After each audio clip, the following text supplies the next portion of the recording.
Hello, and welcome back, all you wonderful doobie dicers. And I'm muted on here. There we go. Hello, and welcome back, all you wonderful doobie dicers. I'm your boy, Daddy Tarzan.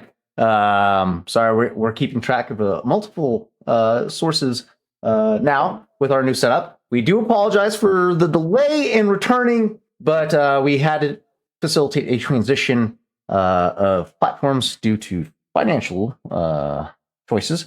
But that being said, that's neither here nor there. We're back, and we're ready to bring to you another episode of the Star Wars Edge of the Empire, brought to you by 2B Dice Adventures. And with me is the wonderful cast and crew of 2B. I'm so excited. I'm having a hard time talking English. It's been a minute. It's been about 3 weeks. We missed you guys. With me is the wonderful cast and crew of 2B Dice Adventures. That being said, let's go ahead and roll out the cast for tonight's episode. Starting off with my wonderful friend Oz. Hello, everyone. I'm Oz, otherwise known as Son of a Ghost on all the interwebs.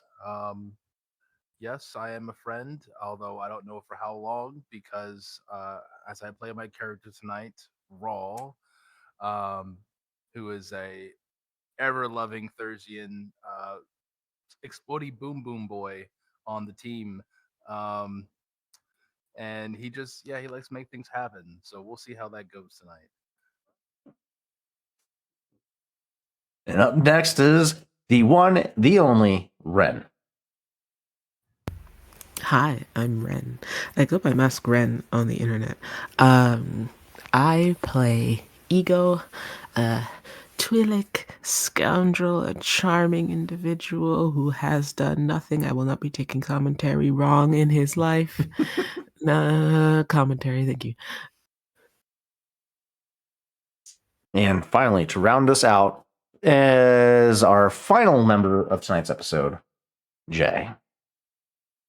Hi, hello everybody. Yes, it's a lot of apps to keep track of in one go.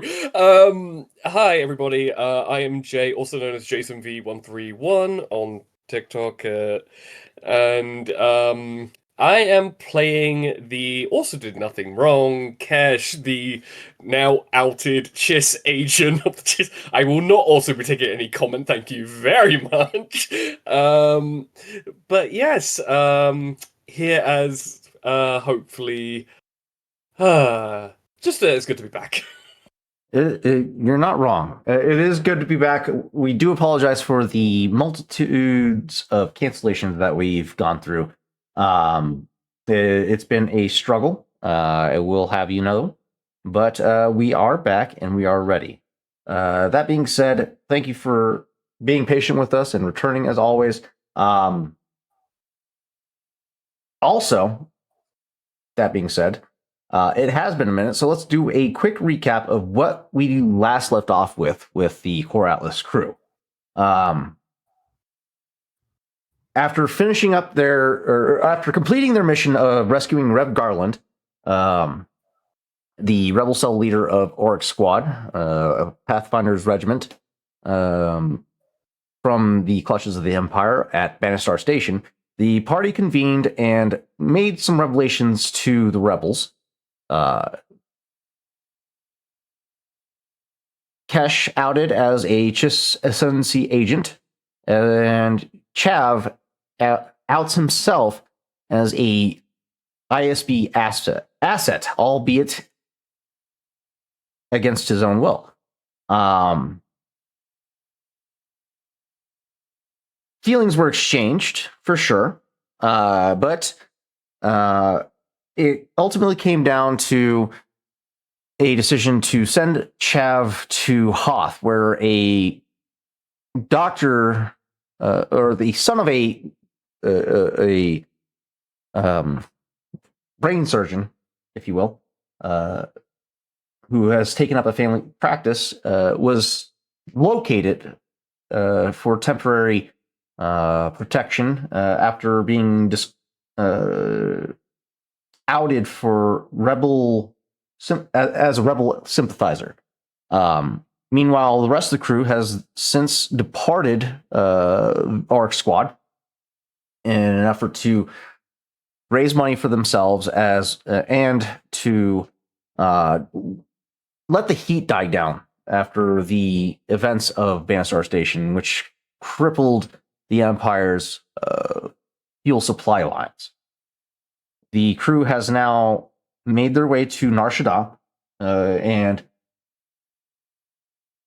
discovered made some put out some feelers in the criminal underworld to find odd jobs. One of which being a delivery mission from a corporate sleaze who wants a shipment of explosives and missile tubes delivered to none other than Hondo Onaka, a contact of Dove's, who has a history of getting into quite a bit of trouble with the Empire.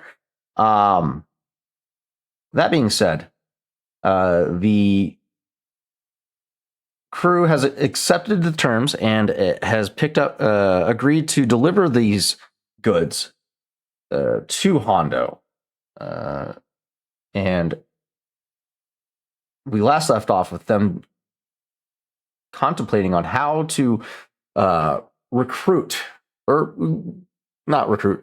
We last left off with them coming up with a plan on how to save the rebel starfighter pilots that were imprisoned on the prison planet Belsavis.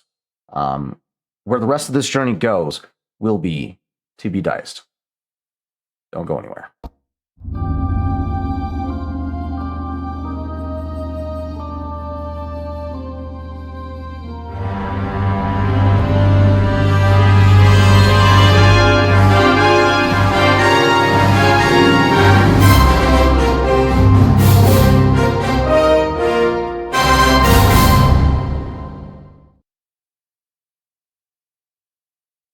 Welcome back.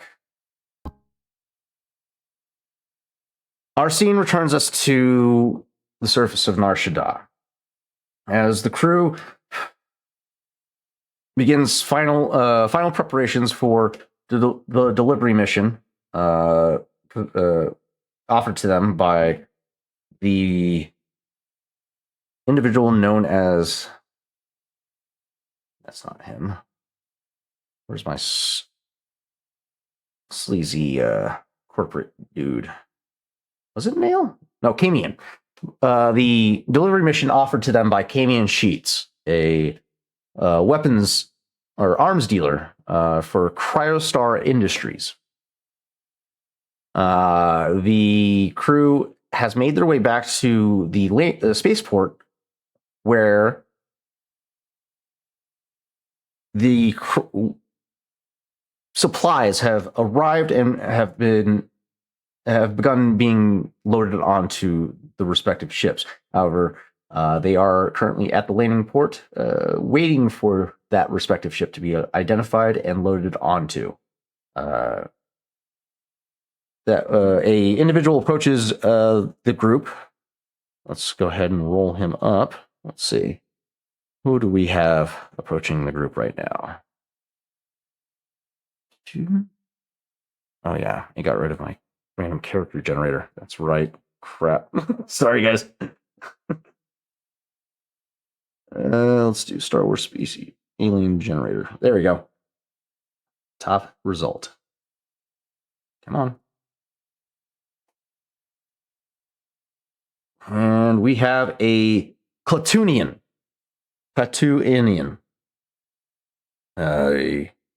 A dog-faced alien, canine-faced alien species from the planet of Klatooine. Interesting. Strong physique, bit of a power builder belly. He's kind of stocky. This guy approaches the lot of you. All right, we got a shipment of goods. Which ship do you guys want this loaded onto?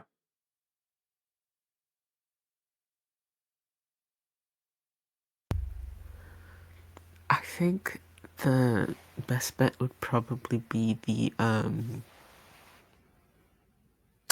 why can't I remember nothing? You got the VCX, Northwind Chimera, the Fire Spray, no. and yeah. Well, were we trying to be sneaky about this? It is being your destination takes you through pirate controlled space. That was disclosed to you, and he also said to avoid Imperial entanglements. Mm, Does Chav have his smuggler's cargo bay thing on? I think that was last disclosed. Yeah, either the VCX or the Northwind Chimera has the the container with the smuggler's bay compartments.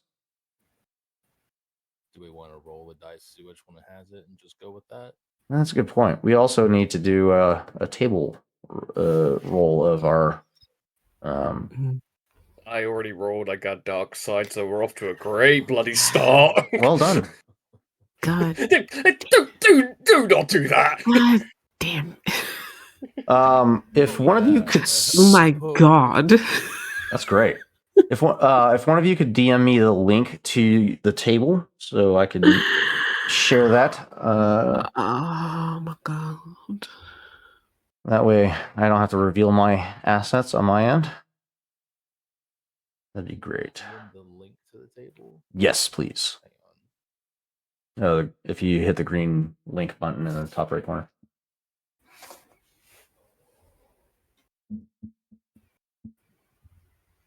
We're starting off strong with light side points. I like it. We got 3 dark side in total. How delightful. Very funny. We tried our hardest, okay? Oz, if you wouldn't mind rolling one more time to represent your brother's role, that would be delightful. Totally do that. And Ego, you can roll one more for Dove as well. Holy fuck! Doubly down dark. This is not happening. My brother said, This is not happening. We're going in the trenches today. Is this punishment for being gone for so long? For 3 weeks? I think so. I think the force is like, Tarzan needs a win today. Tarzan needs at least one. That's crazy. Happening. I had to refresh. I had to come out of the game, and I'm going back in. I swear, if there is now 6 dark side tokens, oh, that's a lot worse than that. Oh my God. The degenerates. Oh my God! You guys, dark side. You guys rolled strong. 7 dark side. That's crazy. Darth Vader's on our ass, and honestly, that tracks. Wait a minute. Where'd the 7th one come from? You guys rolled 7. No, we rolled 6. Shit. Are you sure? I'm seeing it 1, 2, 3, 4, 5, 6. Yep. Where did that extra one come from? I don't know. I blame you. Okay. Very well. Let's copy text. There we go. I leave for 3 weeks and you have Darth Vader on your ass. You blew up an Imperial station, and Listen, what other things that went wrong? This is mostly your brother's fault. I want to be so clear. Yes, you can blame Grand Moff Oho. I will certainly. Oh no, have words. My apologies, Admiral Oho. No, it was Moff. It was Moff. No, it was Moff. It was Moff. It's Moff Oho. It was definitely Moff. It was Moff Oho, who taught that Admiral and essentially got him killed. It was great. It was wonderful. Okay. Shit. That's not gonna let me. But we sent a bunch of I say we, mostly Oho, sent a bunch of death troopers into space. So, like swings and roundabouts. Everything. Mostly Oho decided, you know Well, what? Shit's hitting the chat. fan today. Chav went 360 degrees multiple times in the vacuum of space, sending death troopers out of the Northwind It was Chimera. great. It was wonderful. Sorry. Yeah. So the death troopers that were carrying Rev Garland were led by Moff Oho onto the Northwind Chimera, at which point, like, how long are we going to transport these guys? It was great. So Chav opened airlock, spun around, two of them got sucked out, Oho hanging on for dear life, fighting against the others that were left, and then the Chiss assassin here came through and fucking blasted one of them to like critical death all the way through. It was great. Just wild. Wow. So here's know- what happened on Glee. Maybe I don't need the recap. Maybe I can just press skip and see what happens. skip. It was great. Yes. For context, Just kidding. the crew did manage to disperse a crew of death troopers that was aboard the Northwind Chimera via some very risky maneuvers and wasted, I wouldn't say wasted, but depleted half their resources in doing so to remove said individuals in the attempt to rescue Rev Garland, and successfully have done so. It's all Gucci. Yeah, so yeah, it's all Gucci, as one would say. But yeah, it's been a trip nonetheless. For the audience, the crew has accumulated 6 fucking dark side points for the luck rolls for today. I got to figure out another way to share the table because it's not letting me use your link because it's making me having to log in for some reason. So I'll figure another way. If there's a shared screen, I don't think it's gonna work that way. Oh, on Discord maybe that might work. Sure, hang on. Let's try that. Yeah, see if it works on if shared screen works on Discord, and we can try it that way. There we go. Watch stream. Ooh, and then we're sorry guys, we're learning new things here with a complete overhaul on my end to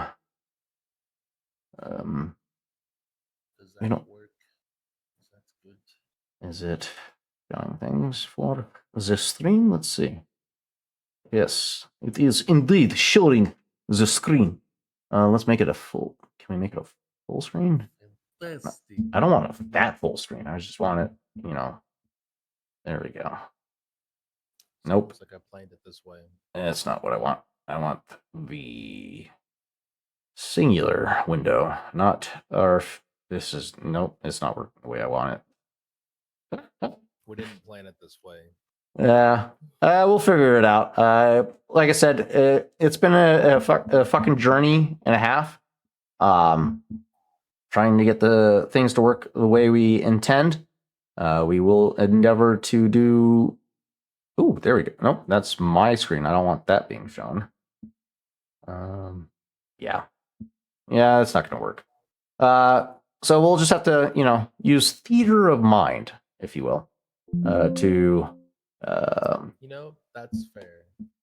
to describe things better for the audience for the time being.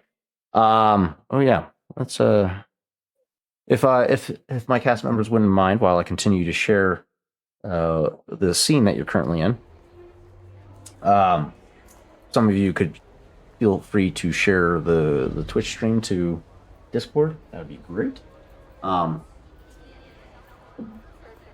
The Clatuian begins to load the crates of armaments onto the Northwind Chimera aboard the container that contains the smugglers' compartments as you deem those more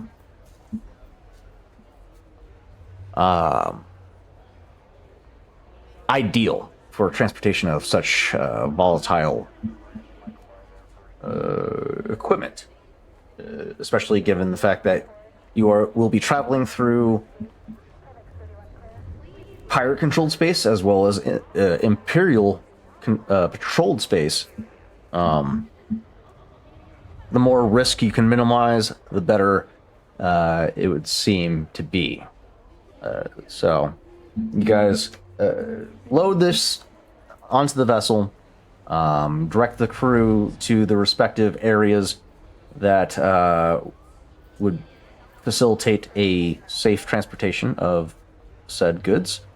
And I believe, if I remember correctly, you guys were told how much you'll be transporting, or how much the goods are worth that you're transporting, in an effort to instill a level of understanding that do not lose this stuff, or you will be on the hook for all of it. That being said, where is my mission? Recovery escort.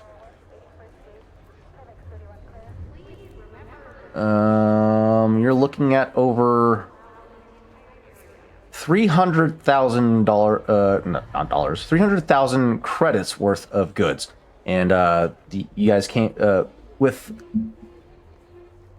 Ego's help. Got a pay increase from the original price point that was established by Camion. And you got your pay to increase to 68,320 credits to ensure the safe arrival of the cargo to its intended destination, which has been designated as the planet of Batuu. The planet of Batuu is in the Trilon sector. On the navigational map, it is in sector G15. And that being said, what do we know about Batuu? Aside from obvious informations, like the Batuu is a remote terrestrial planet on the edge of the galaxy's outer rim territories in the Batuu system, obviously, and the Trilon sector. Batuu's surface is covered in jungles, oceans, and petrified remains of ancient trees, referred to by the locals local Batuans as spires, which can towered over the planet's landscapes. Their primary source of income is exports. Where's it? Imports. They primarily import green milk, blue milk, and soda. Their exports, however, do not appear to be any. Yeah, there is no major exports. Weapon imports not out of the norm for this planet. But it's a giant jungle planet for the most part. Hondo is located there for what reason? We're not entirely sure. You do know that Dub was in contact with him, and he was at the moment indisposed and was not able to meet you at the Smuggler's Moon, but said he would be able to come to you after a certain point in time. But this mission could facilitate a sooner interaction between you and Hondo. That being said, the compartments are filled with the respective goods, and the crew departs the landing pad where all your ships are located. Is there any preparations that you guys would like to take care of before departing for the planet of Batuu?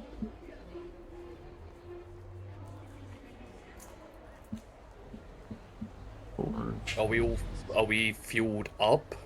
Like, do we have enough fuel to get to Batu? And Wait, fueling would that being is a good point. Yeah, you guys would be fueled. Need to pull up my expenses is for refueling a ship because the Northwind Chimera burned half of its fuel supply consumables in that stunt that Chav pulled. So we are looking at 50 credits per fuel cell. The Northwind Chimera has how many consumables? 3 months. Okay, 3 months. So we're at 1.5 months worth of consumables.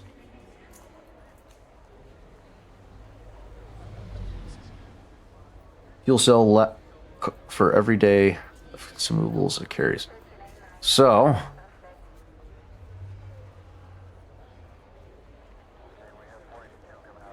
one month is 35 days, so 3 months of that is 100 days. So 50 times 50. All right, math. We love it. 2,500 credits to refuel the Northwind Chimera fully.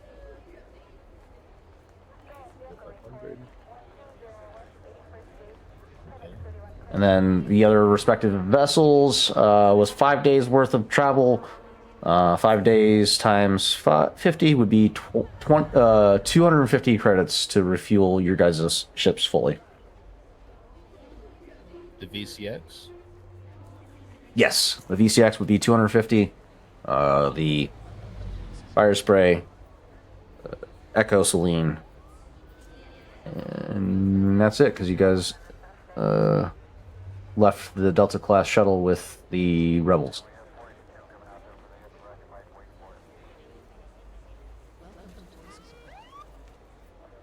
And then, you guys are fully supplied and ready to go at a moment's notice. You guys can do any last minute shopping or preparation that you need in preparation for this journey, if you deem it necessary. Switch back there, and then I'm gonna put my GM screen back up. Sorry, guys, it's been a minute, so I'm over here. You're all good. I can cover the other ships as I've got a bit of money, not a lot. Oh, thank you. I'm gonna say no. Put my money back. I mean, I'm gonna cover the 250 credits. You two can half the 2,500 credits for the Chimera. No. No? 2,500. He goes like, I got my own ship to pay to fuel. Yeah, I'm covering What that. do you mean, no? We've been here across the galaxy for how long now? We don't want to go half seas on a simple ship? What do you mean, no? If not for the fact that I know that your brother has no money. Factual. He has Literally zero in his bank account. He has been a bit superfluous with his purchases, you're right. Duff just gave Chav so much money and now Chav's not here. It's fine. Where is Chav right now? He's he left for the planet of Hoth to get surgery done to remove the cortex bomb in his head. We let him take all the money? He took. I mean, Dove gave it to him as a. She is sitting kind of pretty. I would assume Dove would probably be I feel like you assumed correctly, double. Yeah. No, dope, not correct. Ego begrudgingly, Dub would like pay it off looks like her it debts. She doesn't owe anything to physically, us. it would physically pain him, but he will go. Well, He will go. hang on. We don't necessarily need to fully refuel the North one. We just need to get it fueled up enough, correct? Uh-huh. That would be correct. You guys are currently in Nar Shaddaa. We are going to Batu, which is in G15. Let's see. Ooh, it's on the other side of the galaxy, so you got a bit of a travel. Well, shit. It's fine. I'll go. I'll There it is. Yep. have Alsanis. pain. I have exactly 1,255 in my pocket. Yeah. Oh my god. And halving it is 1,250. So you'd have 5 credits left over. Okay. Yeah. No. Wow. Dove is gonna put her Exactly card how. on the table and look at all of you. You all owe me for this. You know that, right? Listen, we don't have to take the Northwood. We could just leave it somewhere, but I know Chav would kick our asses if we did. So, And leaving the ship unattended on Nar Shaddaa, probably not the brightest idea. No, it really isn't. And we did make a promise to Chav that his ship would still be in our possession while he is away. No. Dove does front the cash for the time being, for the Nothwin. Which you get a sense that she's probably going to lord that over Chav once he comes back.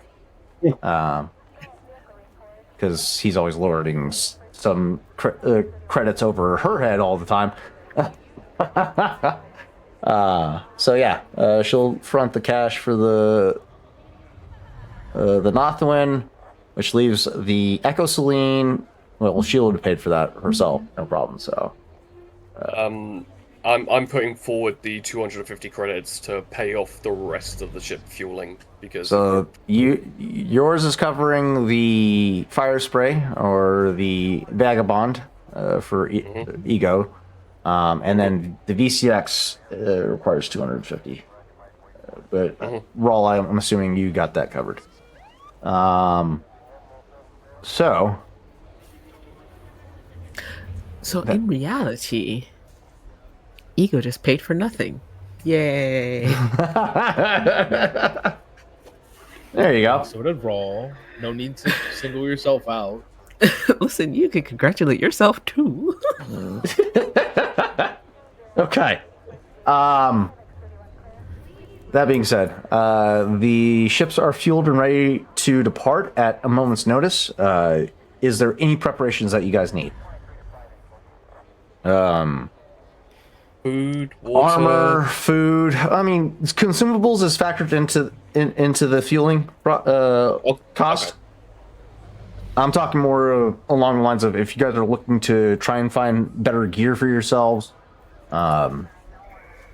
medical supplies, that kind of stuff. Medical supplies would be a good idea. I mean, I have my now lovely E11D blaster carbine. Don't ask how I got it. I literally nearly decapitated a death trooper with a blaster pistol and took his armor and weapons as trophies. Of course you Grant, did. the armor needs to be repaired. It can't be used, but you It's fine. guys fucking decimated him. But yeah, When I blew up this fuel depot, did I happen to secure any kind of weaponry from this place? I mean, it was occupied by standard stormtroopers, so I mean, you could get some E11 blasters, blaster rifles. You could get some stun grenades here and there. But no actual grenades. No, because it's a fueling station. They don't.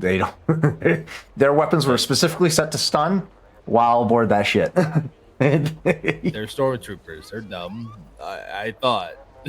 Yeah, no. Very, very adamant security protocols aboard a fueling station that fuel constantly surrounds them at all times. So any stray blaster bolt could ignite a chain reaction. Well, if that's the case, Raw would probably like to go and find actual grenades if there's a weapons depot here. Oh yeah, and there's not weapons depots, but there is weapon stores all over Narsha that you could find. We'll go ahead and roll one up for you. Can I help by using my informant to see if I can shed light on, because I can do that once per session, see if I can shed light on a chosen subject, i.e. the best armaments store, so that's weapons, armor, explosives, the best store. Go ahead and give me that roll for me, if you will. It'll be unless your skill specifies a difficulty, it'll be a hard difficulty. It's once per session, the character may reveal a contact who can shed light on a chosen subject. Oh, without even a roll. Yep. Okay. However, I do also have Street Smarts Street Smarts. The character can make a Street Smarts or Knowledge Underworld to learn one vital clue from the GM. Ooh. That is a judging by the roll. Well, That is a formidable roll. So I'm going to use Informant instead. I like it. What are you looking for in particular? Weapons, armor, a general store, military surplus, attachments, droids, parts. Well, considering we're going, Roll wants to find explosives, and Kesh wants to look for better armor and weapons in general, just for his military mind. I would say an informant that can reveal the location for the general goods store for the most less than legal armaments. Okay, that sounds either shady or black market. What are you looking for specifically? Well, that depends, guys. How deep you want to go down the rabbit hole? How much risk are you guys willing to take? We're already dealing with pirates and smuggling illicit contraband, and we're on Nar Shaddaa. At minimum, the store is going to be shady. But if you want to go full spectrum, we could do a black market. Well, dear GM, I'm so glad you asked, because we rolled 6 dark side today. Why not go balls to the wall in paint and just go the full dark? Okay, black market it is. Black market. Considering, yep, go ahead, Ego. No, I'm just saying I have black market contacts as a thing in Scoundrel, so I can at least get the rarity down for things if you find something you really fucking like. There we go. Also, I have next to no cash, so we'll see. Oh god. Double cover it, and then she'll lord it over us. It's fine.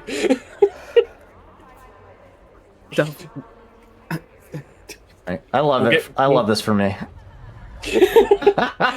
Plus, it's I'm more thinking along the lines of, because of my contact that I got in contact with pre Idrin? I spoke to a Crimson Dawn individual who said he would get in contact with me of any potential insights into the prison planet. Why not? Okay, so we're looking at a mid-rim area. Streetwise level. Let's give them a 5. We're not going to have 1,000 items in this fucking place. That's a little absurd. We're going to do 5 to 15. Okay. So, your little adventure takes you to a store called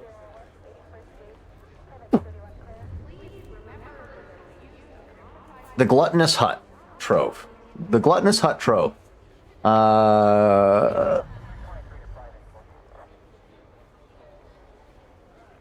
There we go. We're going to generate the shop. All right. Okay, all right. Okay.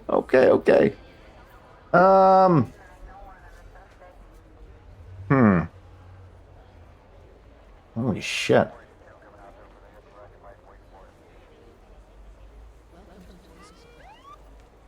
Interesting. Okay. I don't like it when he says that. Interesting. The worst thing a GM can ever tell to the party. I've come to find that it's never a good time when the GM says interesting. Yeah. It's... So, you enter into this store. Let's go ahead and roll up a random of him. Oh no. Oh, God. As you enter the store, a Claude de Gran greets you. Claude de Grans are a sentient species of which Bargwill Tomder was a member, if anybody knows that name. At some point, two Claude Grins menaced Maho Relo and Galagolos spaceport. So, for descriptor purposes, this creature has 4 arms, nose tendrils, scraggly fur around the face, kind of a very rat-like appearance, with some type of fleshy growth around the across the face, in between the eyes and the mouth. You're not sure if it's supposed to be some type of sensory organ or not, but it's very lumpy and scabbish looking. This individual has bright blue eyes, gnarly looking teeth, with tinges of yellow and brown, red tunic, shirt with some khaki brown pants, currently finagling with some gear on. Where'd my shop go? It's in front of me. Duh. Is his name Justin from State Farm? His name is not Justin. However, that's a good question. What names do these creatures usually have? Let's take a look. All right, Bardwill, I guess, is one of them. So let's go with Vargan.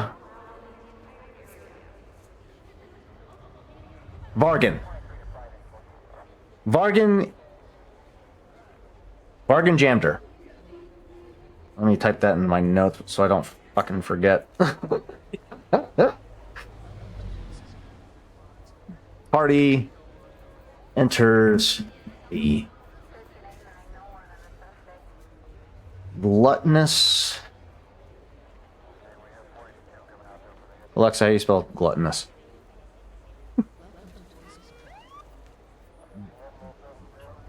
Glut. Like Gluttonous Huts Trove. GLU 2 TENOUS. ONOUS.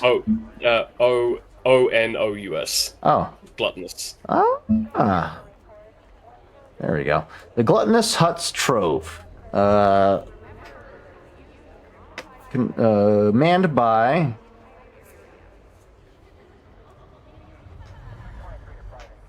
and I already forgot the name. Varden Mandibil. We'll go with Mandibil. Varden Mandibil. I like it. hell yeah. A Very upsetting guy. right? Varden Mandibil, a Clodogran individual with a auburn brownish fur around the face. The fleshy growth on its face has like this reddish purple coloration to it. He's currently fumbling around with this what appears to be some type of compound bow. Three of his arms are currently manipulating this device. His fourth arm is off, typing into his data pad, potentially cataloging the features of this weapon as he's looking it over or something. But as he hears you guys enter into the shop, his vibrant blue eyes look over at you. Hey, welcome to the Gluttonous Huts Trove. What can I do for yous?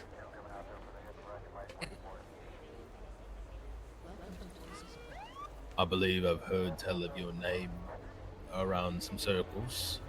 Ooh, that's good to know. I like to maintain a respectable reputation on Nar Shaddaa, so it's good to hear that that word's getting around. So, welcome to the Gluttonous Huts Trove. My name is Varden, and what can I entice you with today? Are you in the market for specifics, or are you just shopping around? Well, I heard tell that your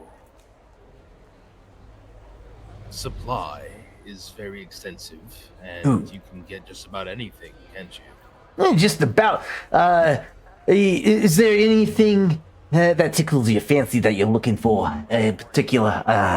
I do have a very wide assortment of goods, but if it helps me cater to your needs if I know exactly what you're looking for. Cut out the stuff that you wouldn't even consider. You know what I mean? Right. Well, let's just say I'm looking for things of the very explosive variety. Explosives. Okay. You got a taste, and I like it.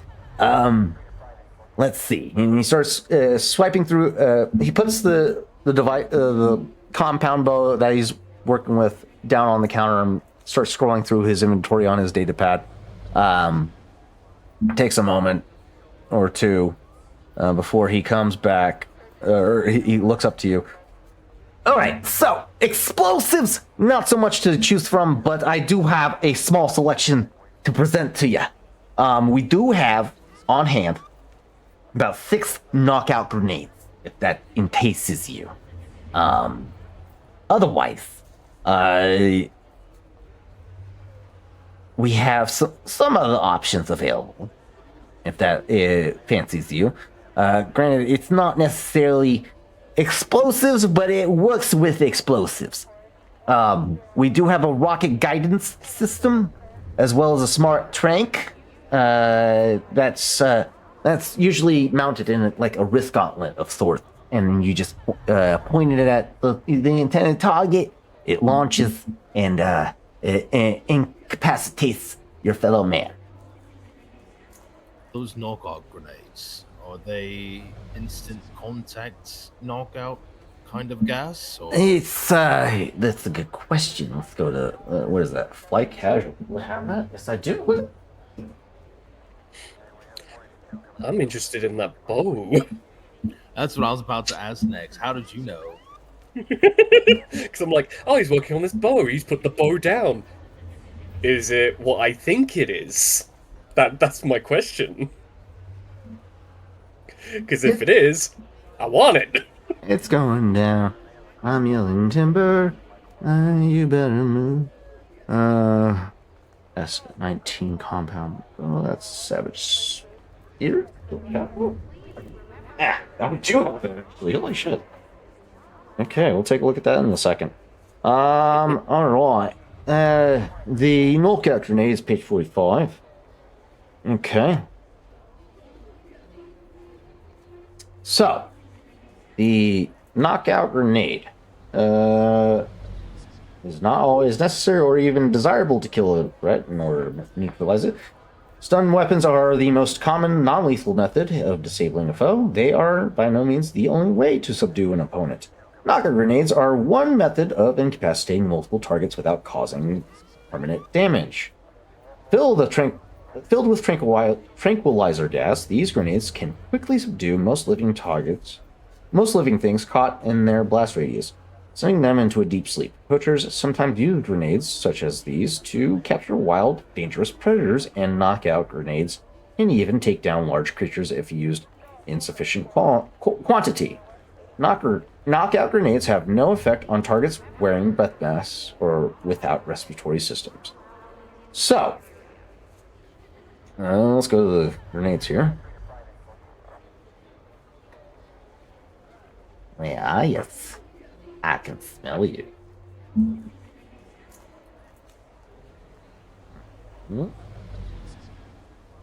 Energy weapons? No, that's not what I want. Knockout grenades. Okay. So it has a damage of 12, that being stun damage, a blast of 10, and obviously limited ammo of 1.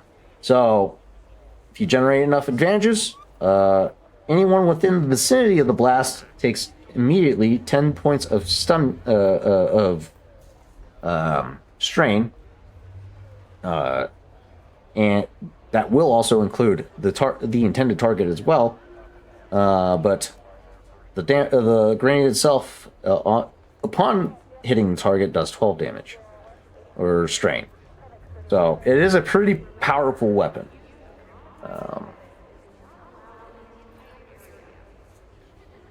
How much for the lot of them? So, I'm selling these for about 204 credits. So for the lot of them, that's 6 credits. Hi, Tata. I need you to, give me some space, because I'm working here. Bye, baby. I'm walking here. Just hopping up into my lap. So 6 times 204 credits. 1,224. Yes, we're looking I about have enough. 1,200 credits. If you, I feel I have exactly 1,200 credits. Will that do? ooh. Let me argue for you, mate. Listen, Too late. Varden extends one of his 4 hands directly in front of Rawl as you say this. No, the deal's a deal. Lord. above the This is table. why you I have already- no money. Listen, above the table, already chiseled him a couple bucks because it was over 1,200. But I'm saving 48 bucks. You're saving 24 credits. Yeah, I probably saving- could have. 48 I could have gotten you shaved off maybe another 200, man. Damn.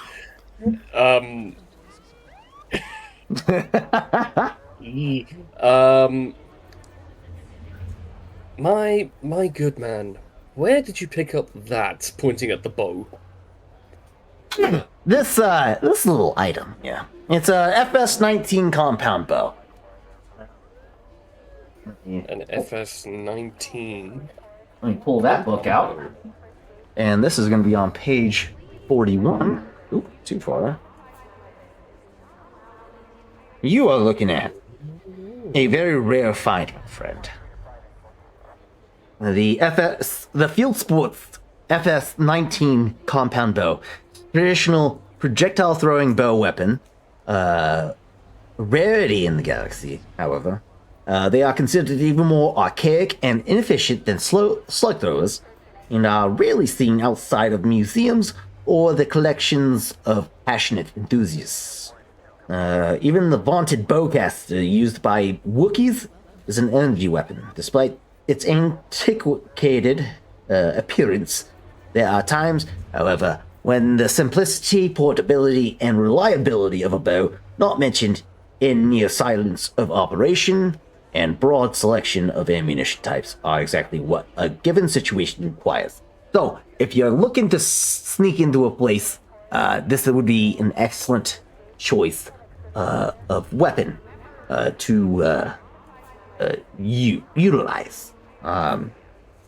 It's a basic ammunition. I have a couple arrows available for purchase as well. But the bow itself is going to run you about 950 credits. I look at Ego in that moment. 950? Oh, now you want my help. Okay. I have 50 credits. Do with it as you will. You don't help me. I help you all the time. What do you mean? I mean, right now, you don't help me. As he's going over this this weapon, he does fully display it out to you. It's a collapsible bow. However, once it unfolds, it's almost as tall as you are. It is a very large weapon system with pulley systems and cams to increase the archer's leverage and strength, therefore producing a more powerful and efficient weapon in a small, easy-to-use package. The bow itself is built from plasteel reinforced polycarbonates, which give it incredible strength, and the string is a foil fiber nylamesh weave designed to minimize stretch and sag. Does it unfold like Hawkeye's? Yes. Yes, it is. Okay, now I really want it. Because I've got the wiki up and it's not as long. It's not as long as a human, but it is half as long as a human. Yeah, it's got explosive tip, incendiary, net, and stun arrows, and basic broadheads. I'm sorry, but I really badly want it. This individual, as he displays it, he pulls out the arrows that he has available, which appear to be stun arrows.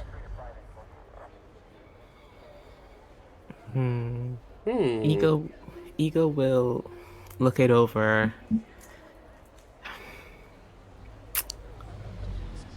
No other arrows for this? It's a. I mean, truth be told, weapons like this don't come around too often. As you can surmise, projectiles, especially ones as archaic as this one, not gonna find that too easily around here. The galaxy prefers Tabana gas-powered weaponry. So, yes, unfortunately, I only have stun arrows at the ready at this time. I could put in a requisition order for you, for a nominal fee, obviously, but immediately available is stun arrows. Pay the man and I can make them for you. Thank you, Raw. Ego will continue to look at it. I would say, I mean, since you don't have them on you right now, and we've already been spending a good deal of money here. I think 1,200 is a good deal. I mean, it's better than nothing. You look so busy in here right now. Damn. Okay. Give him. Let's do a charm check here. You are insulting him, so let's call this a hard difficulty with a setback. With that insult. But I am congenial, so I'll downgrade that difficulty by 2, thanks. Oh, you son of a bitch. So it's an easy difficulty with a setback. I'll spend that 2 strain to do that. And I think, yeah, I remove 2 setback die to charm checks anyway. Well, I hate you. It's what I'm here for. So I fucking love it. I'll add the. You Did said we it's miss easy. the part? So This this part that would Ego does nothing wrong. this would be because it was a hard difficulty in your ability downgraded it to easy. So yeah, and you removed my fucking setback. So yeah, you know what? Fuck that. I'm cashing in a token. Retroactively. Hard just challenger rolled. 1. Yeah, we'll reroll that difficulty die. One threat that was generated because that's bullshit.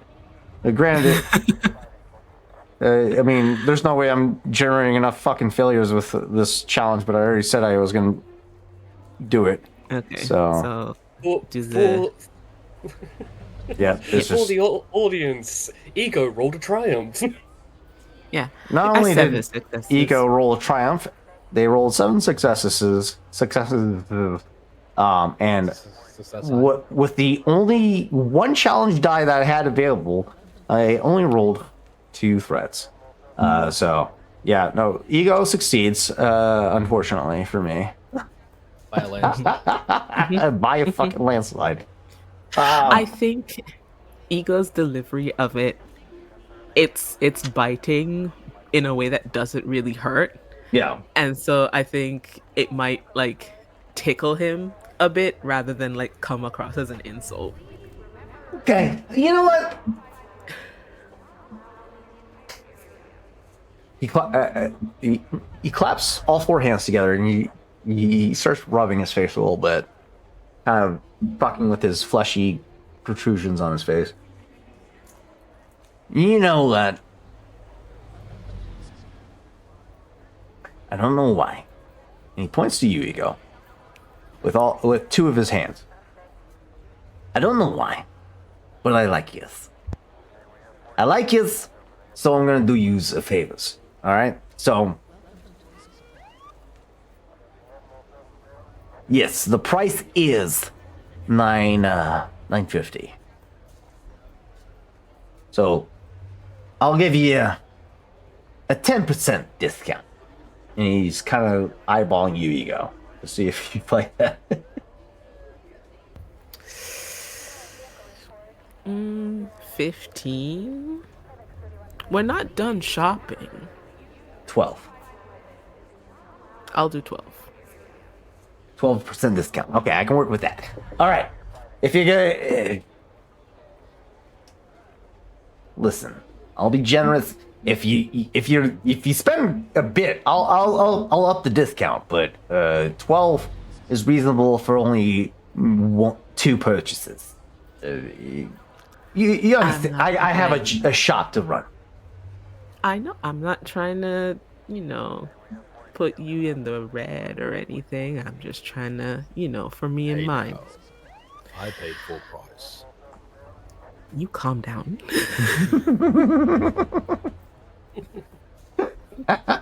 That has to mean for something. It does. It does. So, that being said, let's take a look around.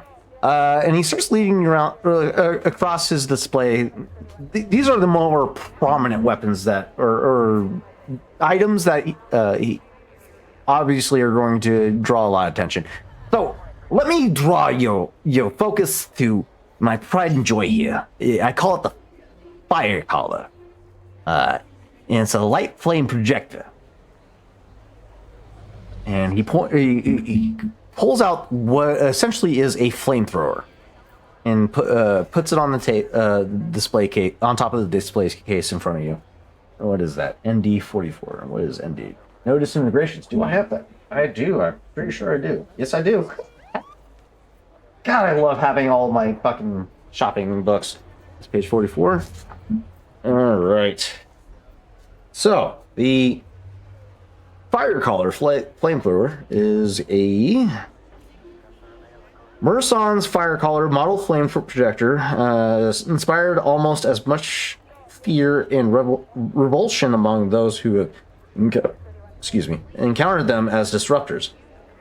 despite the long and infamous history of disintegrators under a galactic government more concerned with sapient rights and well-being than the Empire, authorities might have banned these dreadful weapons already. Some individual planetary governments have taken that step on their own. As such, fire colors have tremendous appeal to criminals, bounty hunters, and those who are drawn towards such reputation. The reason for the fire colors infamy. So basically, this isn't the Risk Gauntlet version of a flamethrower that the bounty hunter Boba Fett has. This is a larger platform, but it does pack a fucking punch.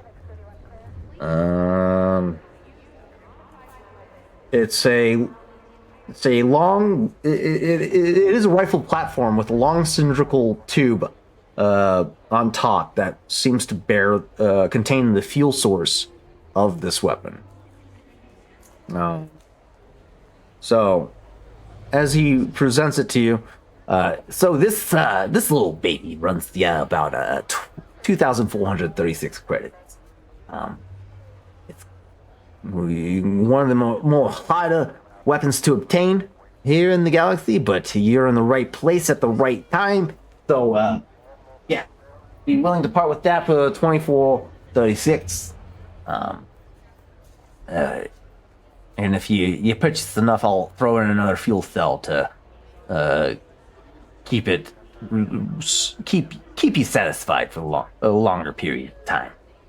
Granted, this weapon only has a short range capacity, so you're not going to want to use this in long range combat, but it's great to have in close quarters.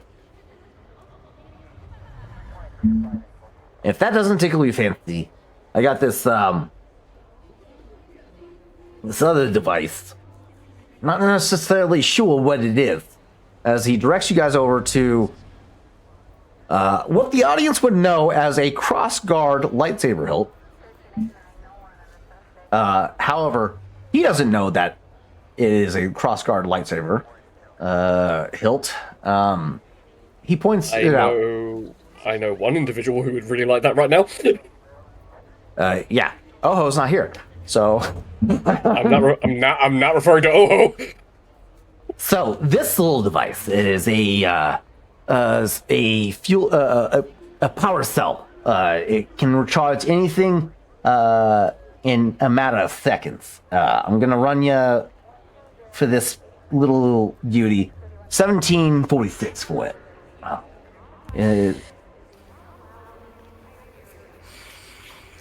Can I look over this power cell? Are you? I just want to inspect, before purchasing. You see a little apprehension because he doesn't want you, because of the fact that he doesn't know exactly where it is. He comes across as very apprehensive about you putting your hands on it and potentially ascertaining the nature of what this device actually is. So go ahead and give me a daunting charm check to try and convince him to give up this device for closer inspection. Actually, not daunting. Make it a hard charm check. And with Ego's assistance, I'll give you a boost die on top of that. I do have my signature vehicle with me, so that's automatic. How are you busting out the hoverboard? Do I have to flourish the hoverboard? Use it, you're gonna fucking use it. Like, hey, check out this trick. Han Solo doesn't say, "Hey, look at my Millennium Falcon." Oh, yes, he does. Yes, he does. He does every fucking time. Do you not know that the Millennium Falcon is made the Kessel Run in 12 parsecs? But he doesn't do a kickflip with him laying. He doesn't have to. It's a starship. However, you're talking about a hoverboard. So, if you would like to do a kickflip in front of this guy to like, hey, check this out while I negotiate with you. Listen, no, I'm not doing that. Or you know, you don't have to do a kickflip, but like, I'll negotiate with you, like, to help instill some level of confidence in him that you'd be able to give him a more direct inspection and help educate him on exactly what he has at his disposal, which I will point out will potentially raise the price for you, but will make it an easier check for yourself. You could use your mechanical nature with the help of the hoverboard to try and let him give you a closer inspection of this device. Raw. But if you generate, depending on what you roll, it could work in your favor or it could work against you. Raw, kind of flourishing his coat that he's wearing and the utility belt that he has at his side, he unslings his hoverboard and lays it on the counter in front of him and lets it fully unfold. Mm-hmm. And it shows that his massive work that he has done. This is not like a run-of-the-mill. Everything is aftermarket. Yeah. Just want to see if this fancy battery charger you have here can charge my hoverboard. Let's see, you do all these aftermarket parts yourself, or is this all purchased? Every nut and bolt that you see on this bad baby is personally patented by me. Okay, so I'm dealing with the certified mechanic here. Okay, all right. Tell you what. Take a look. As he says that, give me a charm check. This will be average difficulty with that display. However, I am going to cash in a token to upgrade that difficulty by 1. So a average difficulty with a challenge of 1. So 1 purple, 1 red. And I'll give you a boost die with the help of your hoverboard.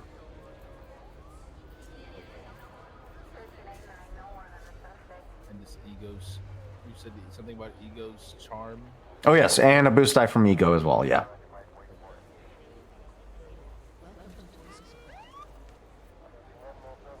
Oh. How is that possible? That was a hard... that was a good one. Okay. How? I don't understand. You rolled 3 and 3, bud. Okay. Crazy. Okay. You go over this device, explain to him the functionality of this. You don't explicitly tell him that this thing's a fucking lightsaber. I'll give you that. But as you go over this device and explain to him its capabilities, it could function as a fusion cutter or a cutting device, a tool of sorts. So it has a lot more versatility to it.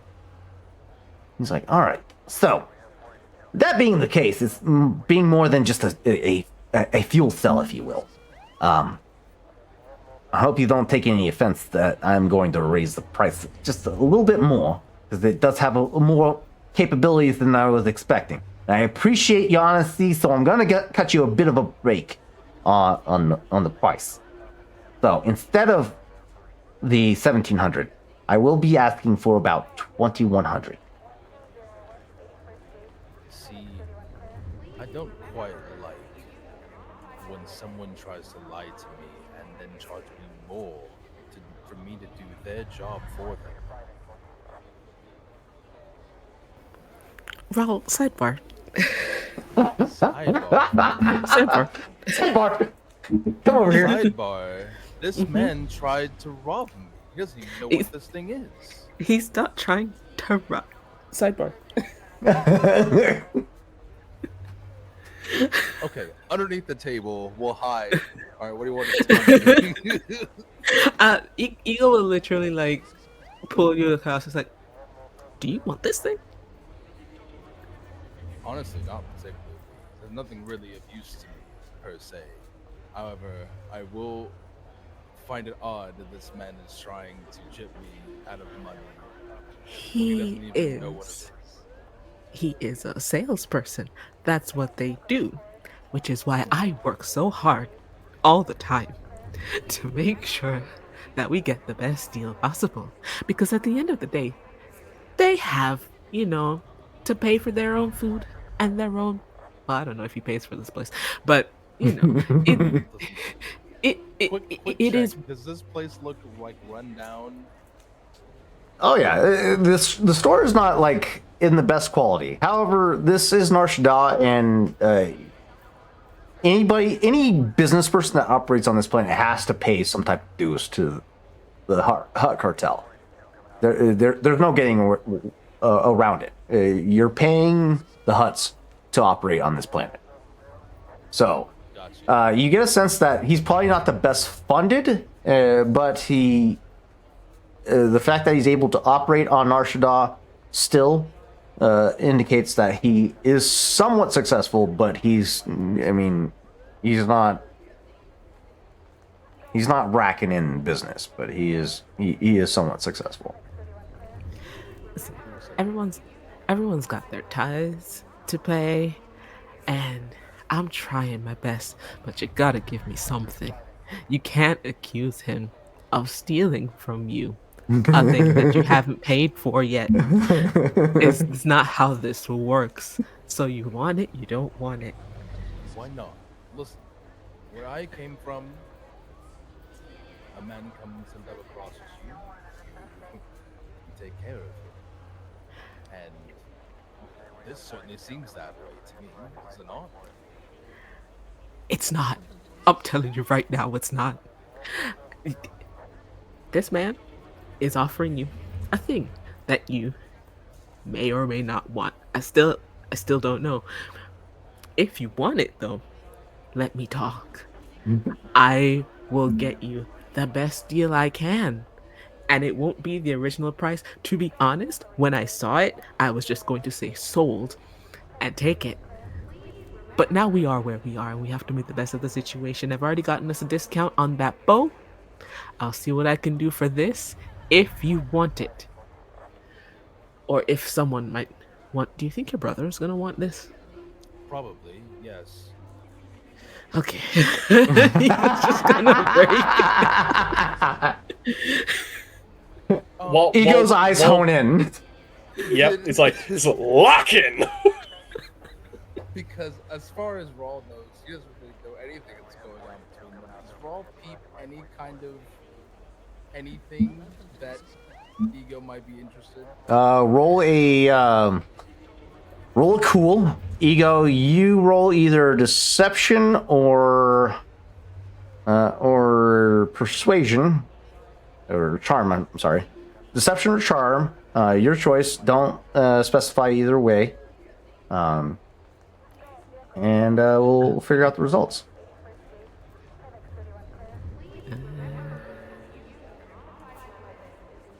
Two successes, one advantage versus Ego's. Oh shit! Make sure you delete the skill before you roll. Yeah, I'm doing it.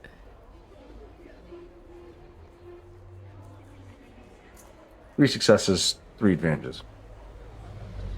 You do not pick up on any intentions aside from the fact that Ego seems to want to help get your brother a deal. We did seem a little eager, but that's okay. I know what this is like being in this extravagant. I wouldn't say it's my element. It's where I'm strongest, though. Yes. Have at you, I guess. Bargain. Yes. So, I'm thinking that we're probably gonna end up buying this. Please forgive my friend over there. It wasn't necessarily the nicest thing to say or to accuse me of. No, no, and I know. I think he's more used to the normal types of stores and not really this. So Hmm. we're just gonna excuse him for a little bit. But I think you and me have developed like an understanding, a rapport, I would say. Um, so about this, I frankly don't really know what it is apart from what you guys have been discussing. Um, is there a way that we could not walk it back to where we were originally? I wouldn't ask that of you, that wouldn't be fair. But like an intermediate point in between the 17 and the 21?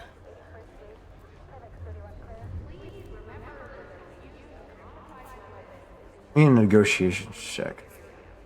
Cat. This will be a challenge of 2. So average difficulty with the challenge of 2. I'm going to cash in another dark side token to upgrade that to a hard difficulty with a challenge of 2. So 2 Let's go red. to more strain. Son of a bitch! No! So that brings it up to 4. Oh wait, no, it was at 3. it So was at it was 2 challenges, 1 difficulty. So with your ability, it downgrades it by 2. yes. So it's still hard difficulty with the challenge of 1. Okay. That's So a lie. No, negotiation. it's a average difficulty with challenge of 1. Average difficulty. Challenge of 1. Roll. 3 successes. Woo! I'll give it to you. Ego is in his element. You appeal to this shopkeeper's better judgment. A clash of cultures, obviously. There'll be a mix-up in communication, and it's not something to hold a grudge over. And you establish that fact, and you watch as his defenses come down. All right. Maybe a 300 credit hike is a bit much. I'll give you that. If you can meet me halfway. I mean, the fact that this device has more capabilities than initially discovered.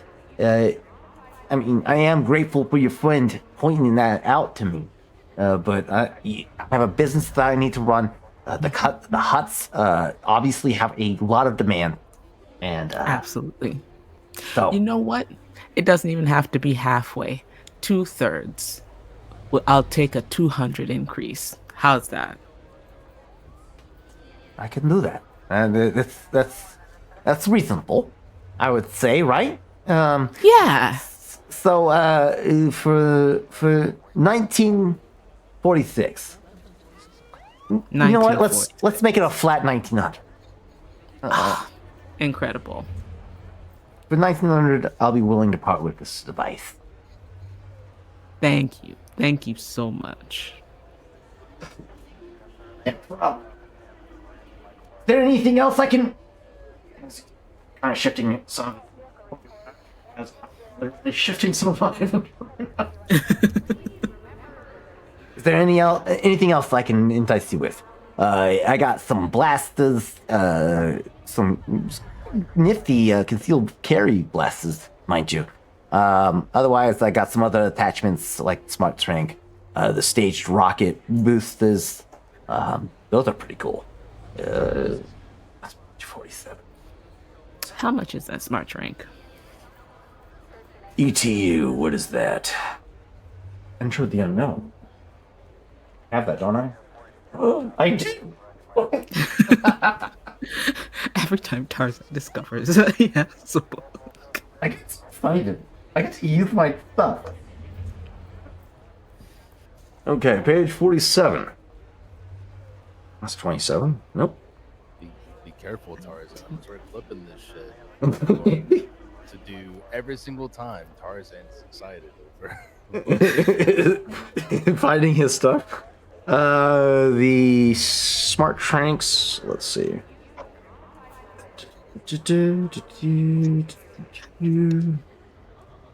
E.T. Enter the unknown, page 40, not 47, 40.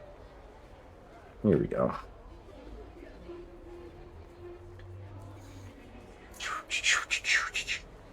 Smart Train. Developed in cooperation with Core Chem Company, Smart Trank is an adaptable synthetic tranquilizer designed to be used with the Model 77 air rifle. When the tranquilizer enters the bloodstream of the target, it immediately begins to mutate, changing constantly and reconfiguring itself to find the quickest, most efficient way to overwhelm the target's defensive systems and render it unconscious. Holy hell, that is a terrifying prank. Damn. Upon a successful hit with the Model 77, the target must immediately make an average resilience check. If the target fails, it suffers 5 strain plus 2 additional strain per threat generated. If the check generates despair, the GM can spend it to make the target check against the tranquilizer again during the next round. If the GM does so, increase the difficulty of the check by 1. Equipping the Model 77 with the Smart Trank costs 500 credits. This does not change the weapon's profile, it simply adds the above special rule to the weapon. Yeah. So basically, it's just a dart that does you need the weapon platform. Yeah. Okay. And it does not see. He does not seem to know that. He seems to think that it's capable of being mounted to a wrist gauntlet. And he explains it in that fashion. So, that being said, I probably should have made you roll for that knowledge, but I'm going to give it to you. I mean, I can roll to see if I actually know it. I don't mind. All right, yeah. Go ahead and do a underworld check. Call it a hard difficulty. Well, with your background as a bounty hunter, let's call it a average difficulty. Average. Is there anything I have that helps with that? Not really. Okay. Can't believe you guys just got a lightsaber hilt for 1,900 credits. That's insane. One success. Okay. With that, you wouldn't realize that he doesn't realize what he's selling requires a whole entire different weapon platform other than a wrist gauntlet. You know that this thing is ultimately useless without that air rifle. Yeah. What I'll do is I'll give him that information. I will tell him, look, this trank, you kind of need the rifle to go with it. So if someone comes in and has that, then you can sell it, but you can't mount this on a wrist. It won't work. Oh. You're going to have a hard time selling it. Well, I appreciate that information. That will help make selling this device a little easier. I'm not gonna lie, it's been a bit of an endeavor trying to sell it as is. So knowing that it requires a different weapon platform than just a wrist gauntlet is beneficial. So I know who to cater to. Yeah, and you can probably 2-for-1 it if you manage to get your hand on that rifle. It can be like, hey, I'll sell this as a package. You get a nice trank. I like where your head's at. What's your name, by the way? Ego. Ego, nice to meet you. My name's Vod, and please feel free to come by the huts, the Gluttonous Hut Strove anytime. But that being said, you guys have any other interests? I got a palm shooter. It's great for concealed carries. light blast pistols. I have an equalizer blaster pistol if that interests you. Do you have cells for the blaster pistol? I kind of need some. Cells, yeah, I can sell you a couple of cells. Those only run you about Hey. 25 credits each. Thank you. I'll take 2. 2 credits. 2 cells, that'll run you 50 credits. Pleasure doing business with you. But, hopefully you guys enjoy your new toys. Enjoy. Be careful, alright? And, some of the items that you purchased that are not Empire. What's the word I'm looking for? Compliant. You didn't get them from me. I was never here. Good. Would not dream of it, Barden. Doesn't do good for business, though. No one knows where you are. Roll. It's a. Listen, People if you're know. giving advice too, but I'll give advice as well. Context matters. Raw is it? Context matters. Spread the word around the right people, by all means.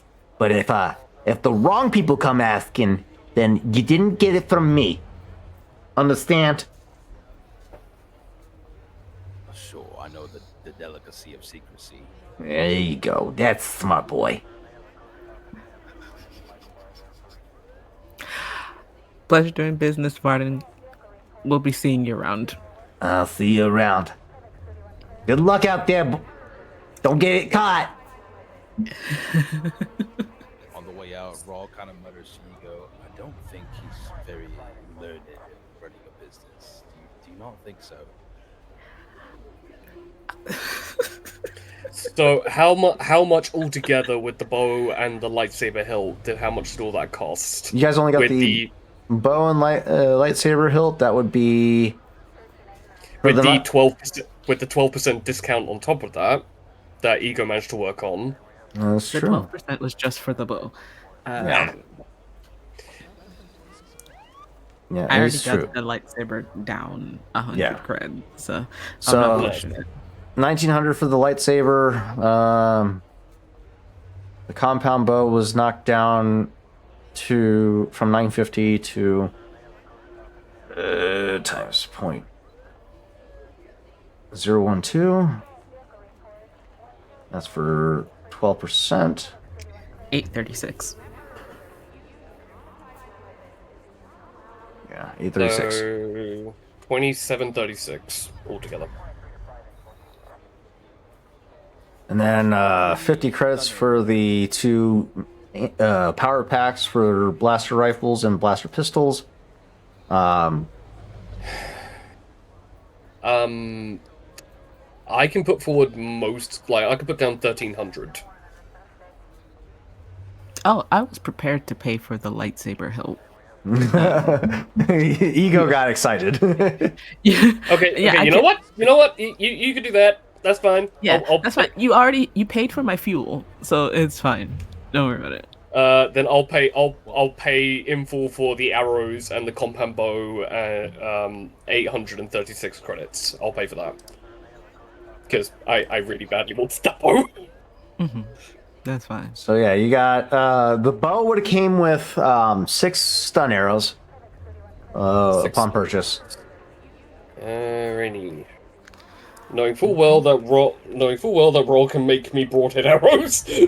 Saber cross. And then you have a cross guard lightsaber hilt, which would ultimately remove the need to build a lightsaber hilt for either you, Rawl, or for Oho. Well, did I not have all the parts I needed before now? I think you did, but you just needed to find a suitable workbench to work on it. Right. For Oho heart I didn't emoji. need this. Oho might need it. I didn't necessarily. So yeah, you guys have the lightsaber hilt and the compound bow at your disposal. I thought you guys were gonna take that flamethrower for real. It felt like a Dove thing, and I was like, I don't know. Yeah, we can We do have that all for the Dove grenades. behind the scenes for sure. I didn't want to Yeah. make any purchases on their behalf without their consent. So, Oh, yeah, and Raul has all the grenades. Dismounted rocket launcher. yeah, would be up Dove's alley. for sure. And then yeah, you got six knockout grenades. So yeah, you guys Those are nasty pieces of work. yeah, they got, especially if you get enough advantages to trigger the blast radius or the blast feature. That's 22 points of fucking strain damage. So yeah, they go to their name, knockout grenade. 22 points of strain. Ain't too many people you're gonna encounter that has 22 points of strain to fucking tank that shit.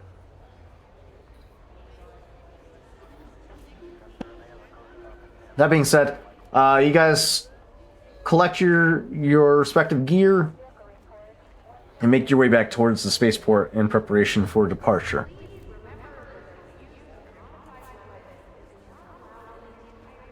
Our scene's going to set upon the horizon of the spaceport as the crew begins to board their various transports in preparation for departure.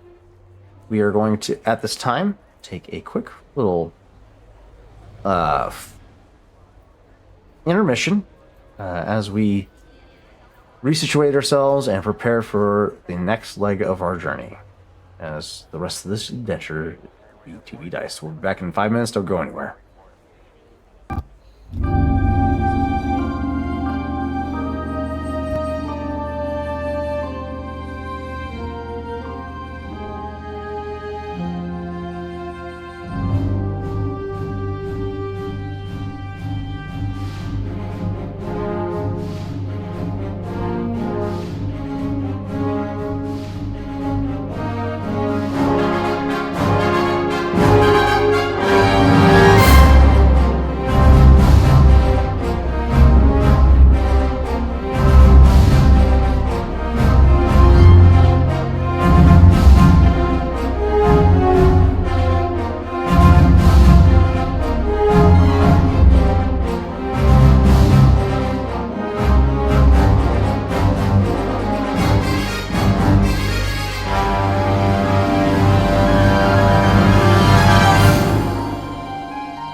Hello and welcome back, all you wonderful 2B Dicers.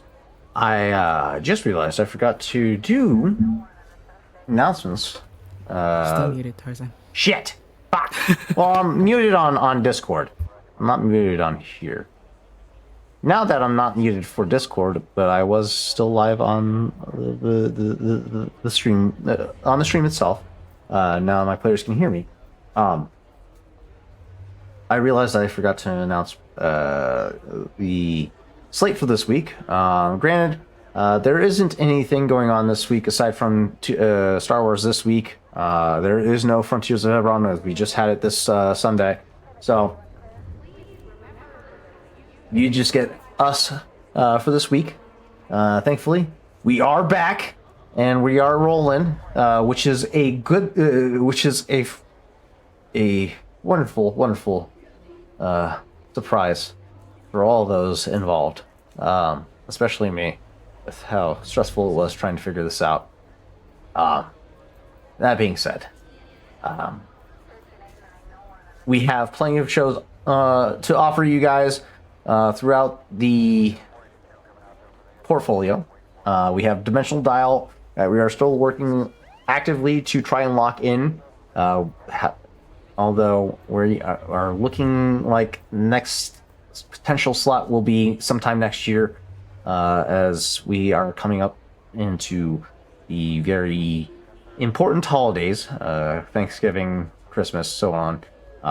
We will try to see if we can get something locked in sooner rather than later, but potentially we won't have Dimensional Dial until early next year.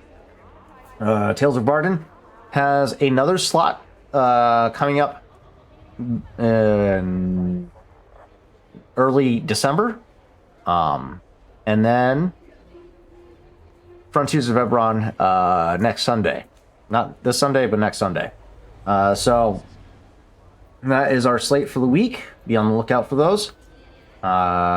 We will announce Dimensional Dial once we have it locked in place on our respective social platforms. Be on the lookout for those on X and Instagram and TikTok, all that good stuff. We'll announce it primarily on X. That being said, let's go ahead and return ourselves back to the scene of the crime, or where we last left off, more accurately, which is the crew boarding their respective ships and preparing for departure into space and making their arrival to Batuu, where the infamous pirate known as Hondo Onaka awaits the delivery of contraband that was promised to him, that he essentially paid for, or is in the process of paying for, at least. The crew begins to ascend and depart the atmosphere of Nar Shaddaa, and once cleared by air traffic control, you guys make your way out into the greater space of the galaxy. And from there, it is only a quick hop, skip, and a jump across the galaxy as you guys make your jump into lightspeed. That being said, you guys have what appears to be from Nar Shaddaa 1, 2, 3, 5, 6, 7, 8, 9, 10, 11, 12 grid squares to travel. Yeesh. You're looking at over, I think it's about 2 weeks worth of travel, especially with your guys' slower ship. Oh boy. So, Quite a bit. yeah, you guys have a long distance to travel, which could potentially facilitate Jav's return next week. That being said, the crews aboard their respective vessels begin to travel across the vastness of the galactics. space.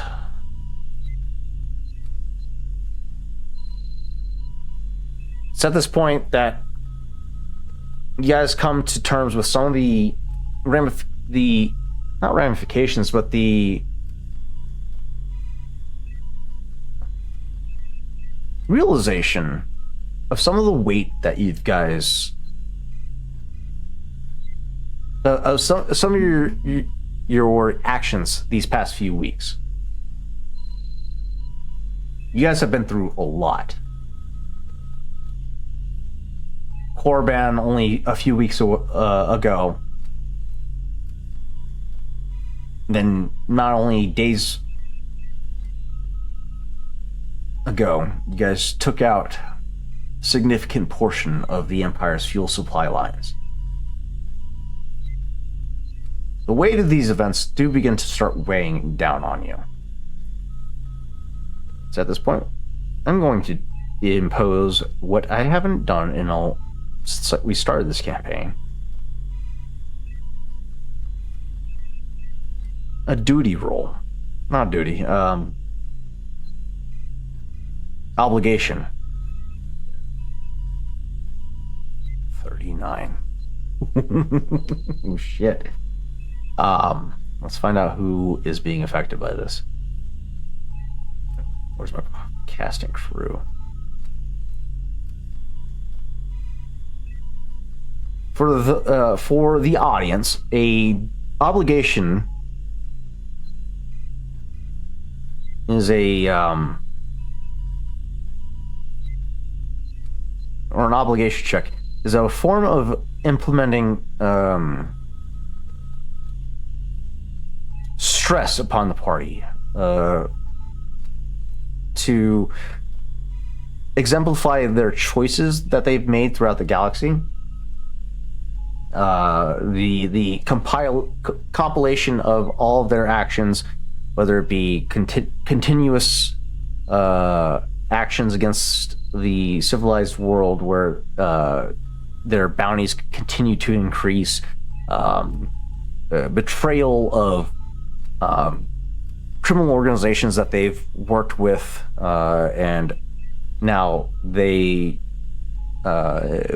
and should their obligations be triggered, results in them having a death mark placed on them and bounty hunters coming down on them upon them. Excuse me. It's not something you want to risk. That being said, Rawl, you are the target of this obligation check. Why? Is it because I already have 3 obligations to people? The roll is 39. Not factoring in the rest of the party's obligation, because I only have Dove, Oho, you, and Chav factored into this total so far. I don't have Ego or Kesh factored into this. It does hit your window of 27 to 47. If you have 20. Well, that's my question next. Is because of my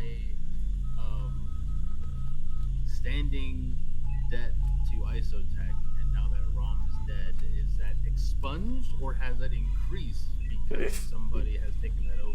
I'm about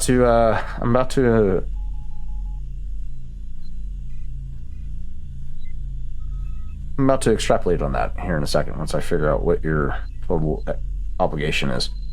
Okay. Let's see. You got 5 from Galt, 10 for.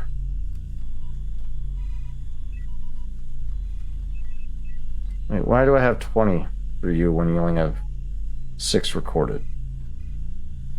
5 for gold, 10 for being criminal of Cloud City. For Cloud City, yeah. And then 5 for Isotech. Isotech. Okay, yeah, that's 20. Okay. Was it a double? No, it's not. Okay, so. Geishan. Rawl, you for sure take a penalty of -2 to your strain. temporarily for this scene, or for this session, I should say. I negate that. No, this is for obligation. You cannot negate that. It's okay. Unless it says you can ignore obligation checks. This is an obligation check, not like some type of penalty imposed by weapons or skills. This is a GM assigned obligation penalty. I agree with you. However, per the ability, the verbiage that states it's any check that is like unexpected. Unexpected. However, that is a check for you, not from the GM. If you are suffering any unexpected strain from a check that you performed.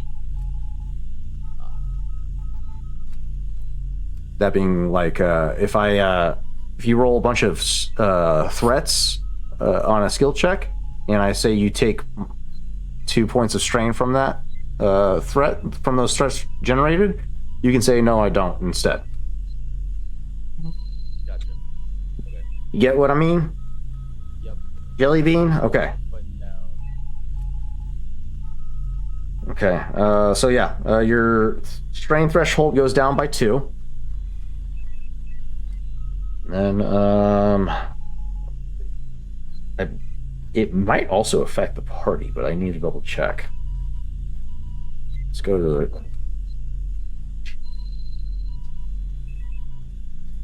table of contents. Attacked. If I'm being attacked by somebody, I guess it would be. Yeah, it's not. It won't probably be necessarily you guys being attacked, but Sorry, guys. something's about to come down on you guys' head. And I think you guys have a general idea. Guess you don't know me, but I got a lot of enemies. Obligation. Using obligation. 307. Okay. To be fair, you're talking to an individual who may have circumvented a cardinal rule when it came to being a chess agent in the chess ascendancy. So we shall see. Very well. We shall see.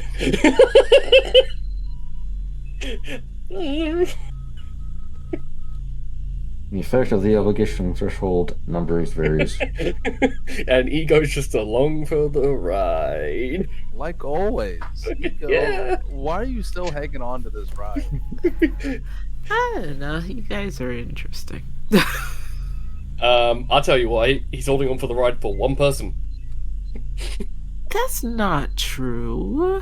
I don't know what you're talking about. Okay, so if I roll doubles, that's when it affects the entire party. So just only Rawl, you are experiencing this penalty. Luckily. So Some night sweats of my own discretion. that being said, Discretion. the weight of what happened on Devran starts to weigh heavy on your mind. The fact that Rom, your Isotech benefactor, the facilitator of your vessel that you are now in command of, was laying dead in the valley of Devran after the events that transpired between you and your Isotech, your ISB handler, Killbolt, who sought to make a point.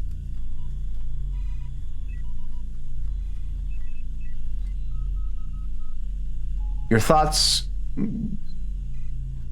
draw you back to what potentially could the surviving member of that family, Shiva, could possibly be thinking of, and what she could be possibly be up to.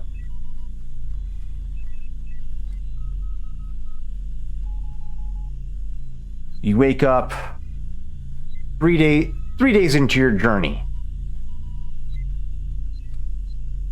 Reaper currently patrolling about the vessel, doing various checks across the vessel, making sure everything's up to standard.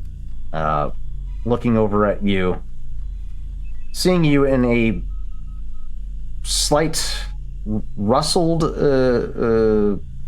state, looks at you. Master, you must be experiencing some form of discomfort. Unfavorable byproduct of your imperfect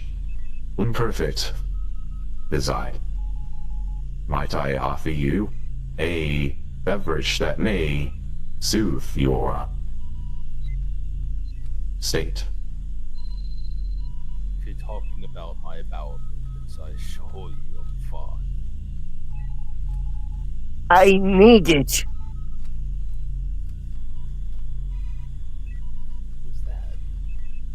Who's that? Who's there? It's Old Man River.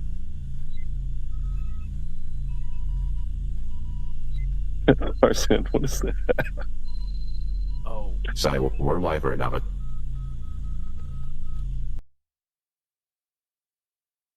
Please excuse me. Sorry, bud.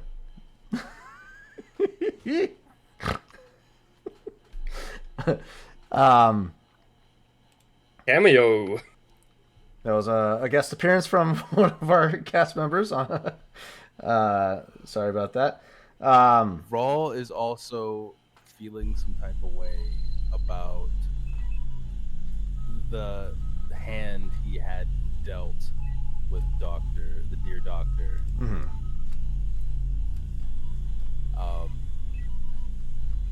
And he sits up and kind of just rubs his face, looks at Reaper. And what do you know about feelings? I didn't program you to feel. I am not feeling anything, Master. I just ascertained the results of my preliminary examination of your status and came to the conclusion that you must be in duress, given the perspiration across your cranial structure and the fact that you are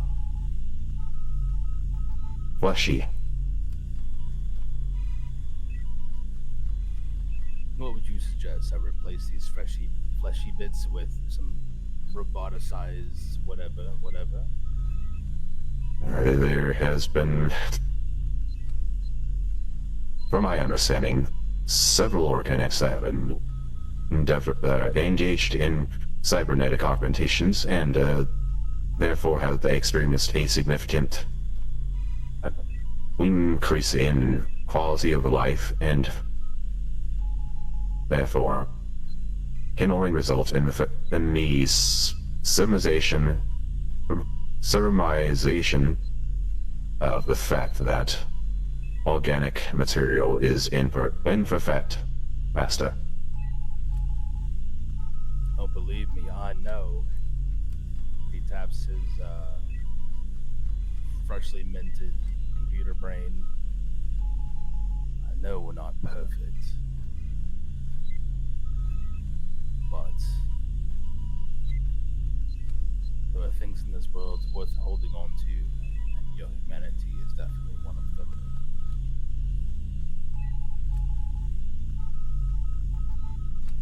The concept of humanity is lost upon me, Master.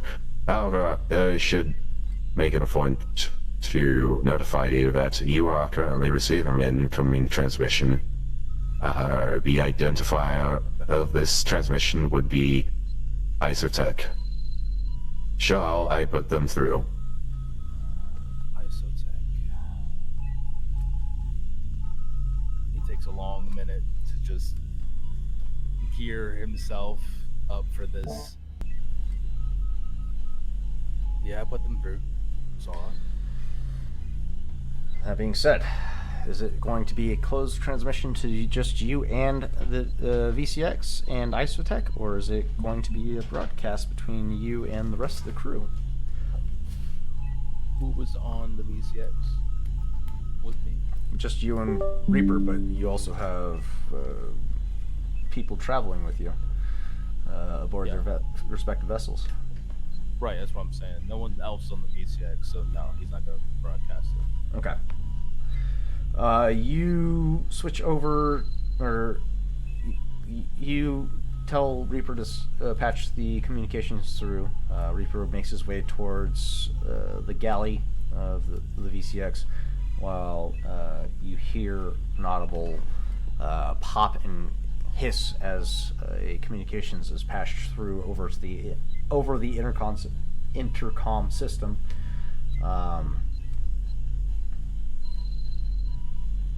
Which, let's do this one.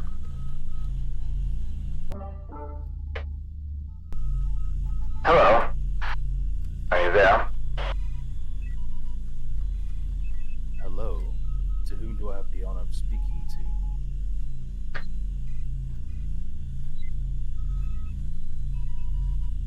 Are you telling me, after only a short amount of time, you don't recognize my voice at all? You identify this as Shiva's voice, for sure. Mind you. I don't quite remember us exchanging communique.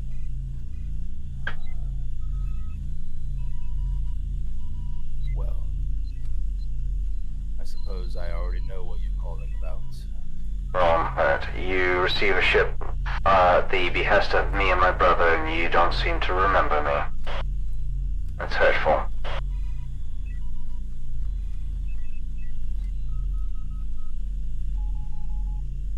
Shiva. That being said, what the fuck happened? What did your associates tell you? My employees told me that there was an Imperial entanglement. That they were there for you. They also embellished and said that you've attempted to rescue them. But in the resulting battle, my brother's life was forfeit.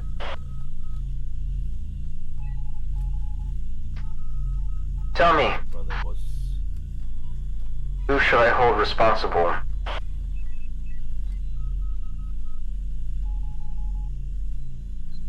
Your brother was a brave man. He cared for his people, his employees, and his clients alike. When we were beset by this Imperial, he demanded things of us, and then he demanded that he set an example. And in doing so, your brother tried to save a life and lost his own in the process.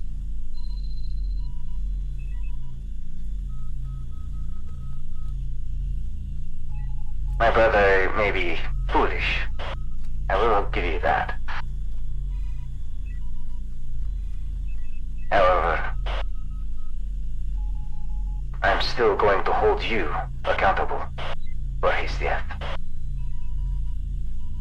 If you seek someone to blame, then yes, blame myself and my brother for his part he had to play in it. But if you want, There is no other responsible party. He was there at your request, Ro. Had you not pulled him to your location, he would not be dead.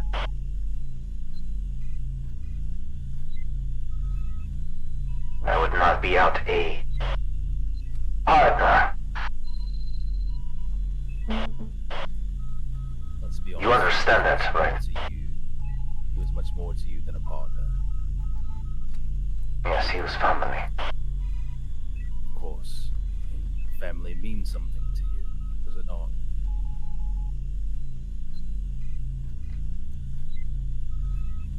How do you intend to make this right?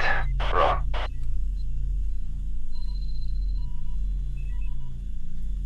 Well, family means a lot to me as well. And I know when my wrath is incurred over family, no amount of money would help suffice the pain and the loss. Only vengeance does. Now, as for your options, of course you can come and exact your revenge on me, but what good will that do you? Some no-name nobody.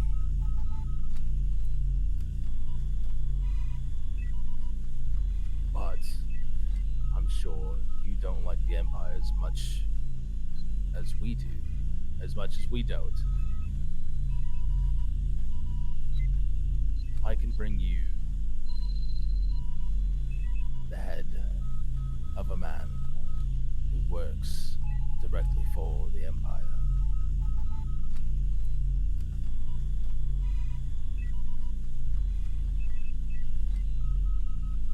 The very man who actually pulled the trigger and actually killed your brother. The man who wanted to make a mere example of him.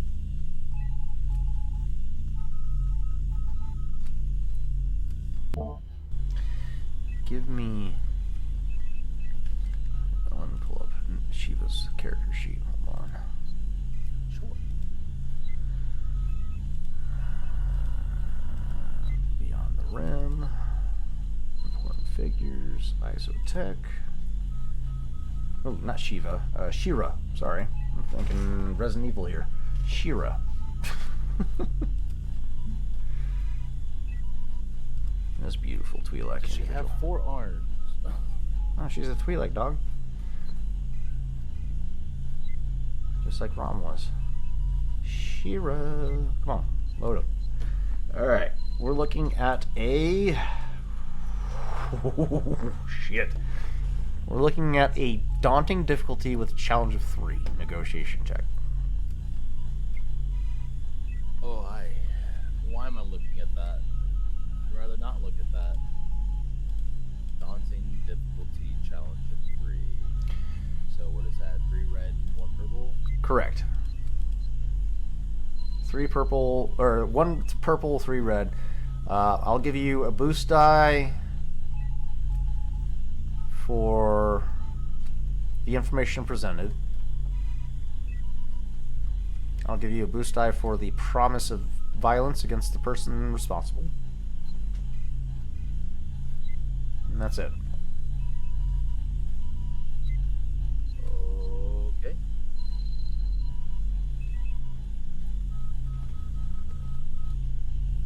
Cannot use signature vehicle here. Awesome.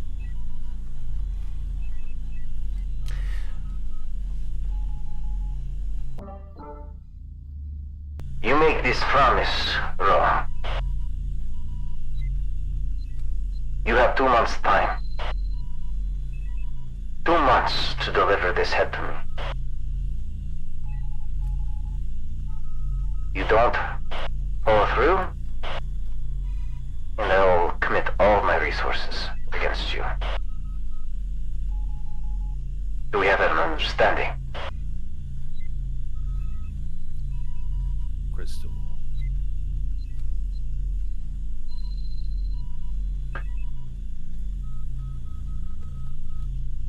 Do not contact me unless you have the head of the one responsible. Until then, this will be the last time we speak.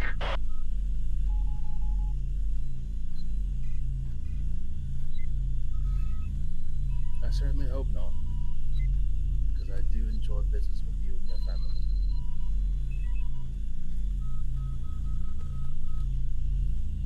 As you say that, the communication cuts, yeah.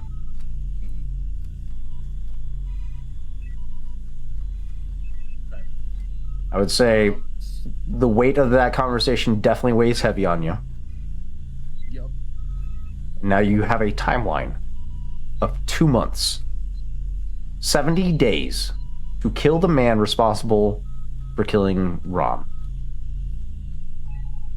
Will that fall in line with your guys' current timeline? I don't know. That's to be diced. Pull this off. It's to be diced. Oh man. Could you gotten a bigger window? Maybe with Ego's help, but this was a This isn't. private conversation between you and Shira.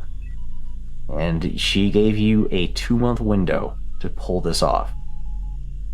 You know, that's very Rom fashion. He's very by the seat of your pants kind of guy. He can pull this off. He'll be fine. He'll buff. It'll buff out. In the meantime, you guys have 2 weeks worth of travel to undergo. Is there any preparations you guys would like to take? Modifying gear, so on and so forth, during this travel in preparation, or any contacts you would like to make on your way to Batu?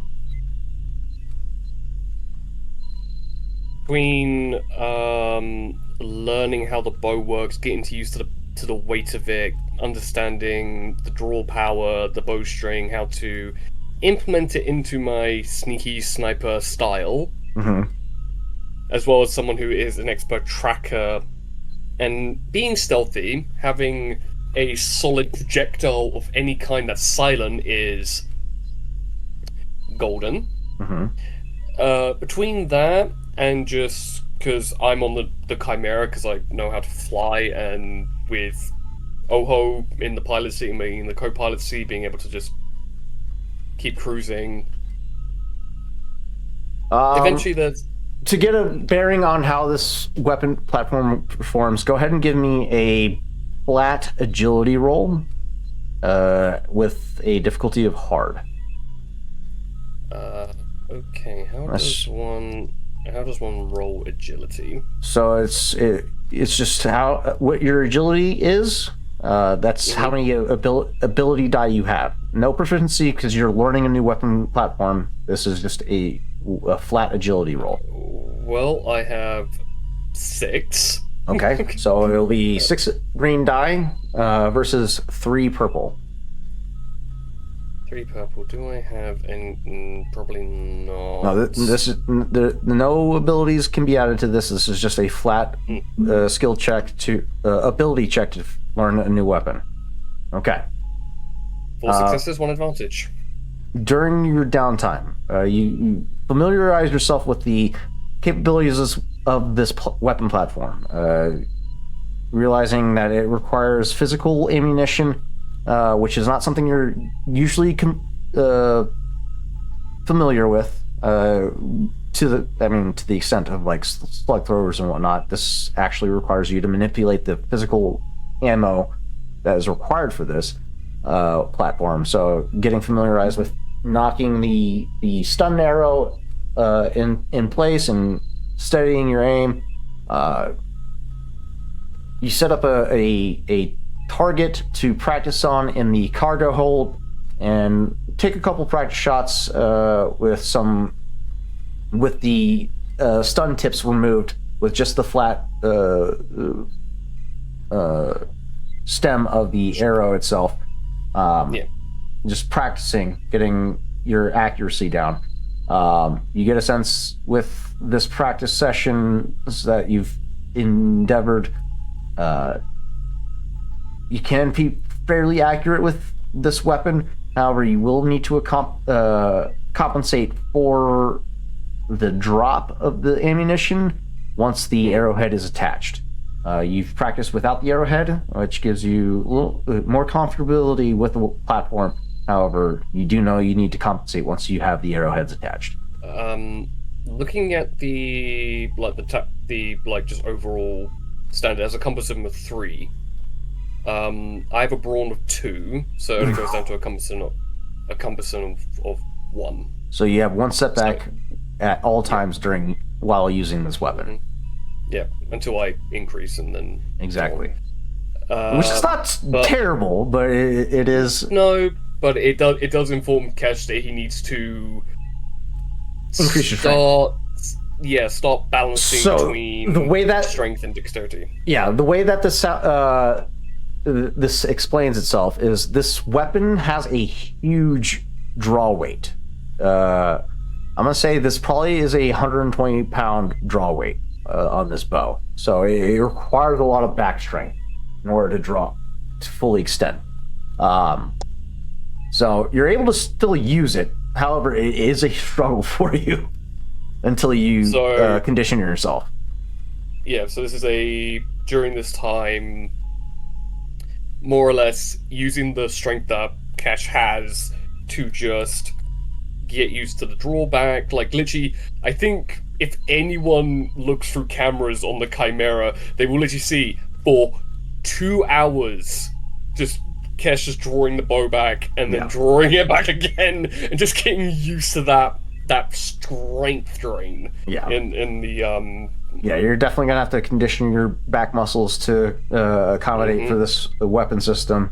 But however, you do get some accuracy down with it, and you familiarize yourself with trajectory drop and whatnot, so you know to compensate with once the ammunition heads are attached to the arrows themselves.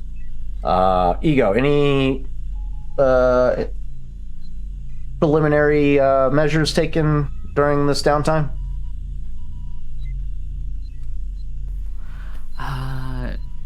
Not really. Ego's got the hilt hidden away in his storage, so I think he's just cruising. Okay. All right. Rawl, I almost called you Maul. Rawl, any preliminary measures taken before arriving to Batu? Well, I am Maul, no relation. There's a speed +1 part for the partner that I have in my inventory. I'm not sure what official name we gave it, but I would want to try to apply it. Accelerator. Okay. Let's do I believe it's an average mechanics check to add a new part to a item. Or is it a part check? Let's double check. Nope, not the core rulebook. We need the special modifications book, which I have right here. Trade. New gear and equipment. We need vehicles and starships now. Repair. We need to get you, Rawl, a new platform to work with. A workstation, if you will. Vehicle attachments. We need a ingenious creations. Here we go. I think this is the chapter I need.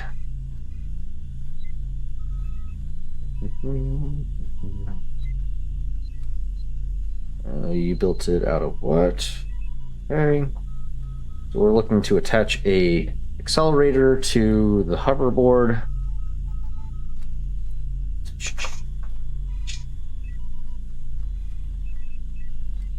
There we go. Crafting. Detailed on page 74. What? That's ranged weapon crafting. Avoid directive templates, not what I'm looking for. Gadget templates. Cybernetic crafting. We're getting close here. Security, system security. Okay. Preparing and slicing opposition. Selling crafting gear. Back doors. Slicing. Mechanical salaries. Workshop. Okay, we're gonna say this is a hard difficulty. How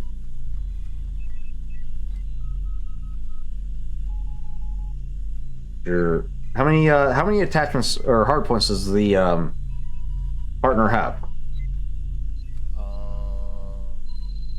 Let's see, I have Galaxy Tinkerers, so 4. Okay. And how many slots are currently occupied? None of them.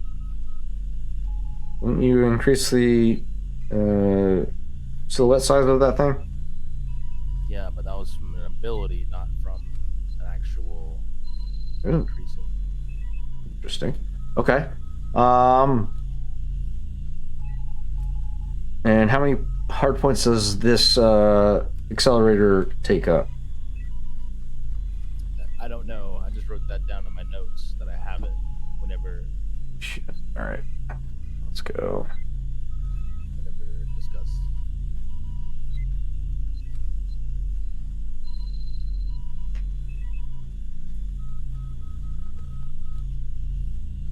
Okay, not that one. I need fandom. There you are.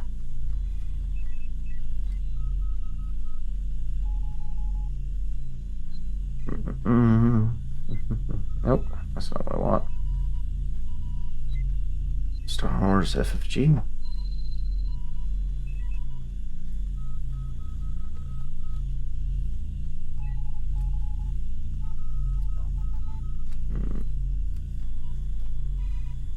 Ah, shit. Nope, not what I want.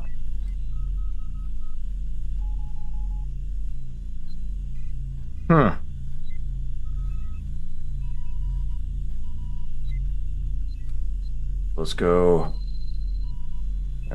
Find the FFG wiki again.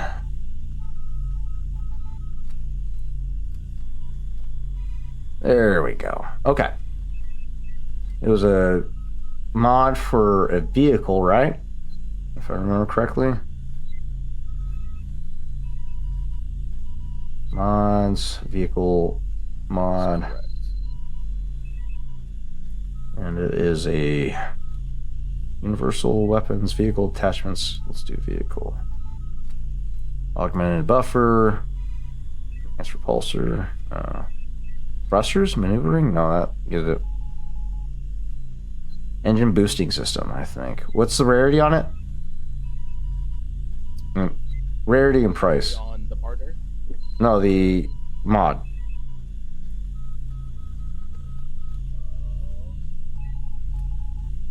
Don't think we wrote that down either. Bollocks. Let me. Switching back to Rawls page just takes a second.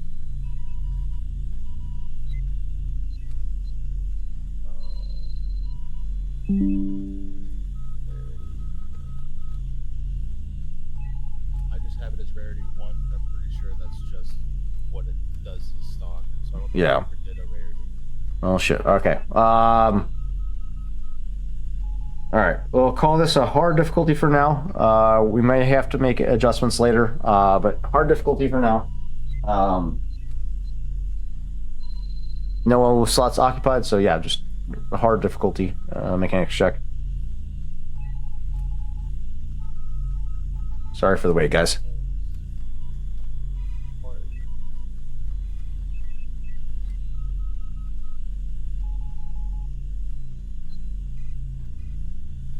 Okay, 3 successes, 1 advantage. Okay, cool. That.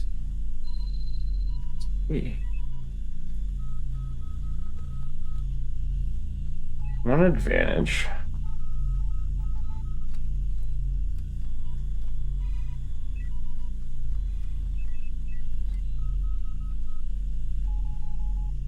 This is for weapons. Anything for vehicle I can spend.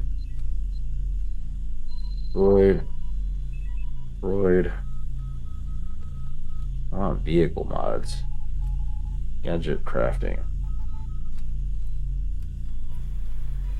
Let's do. I'll see y'all later. Yeah, sorry, Ren. Appreciate you.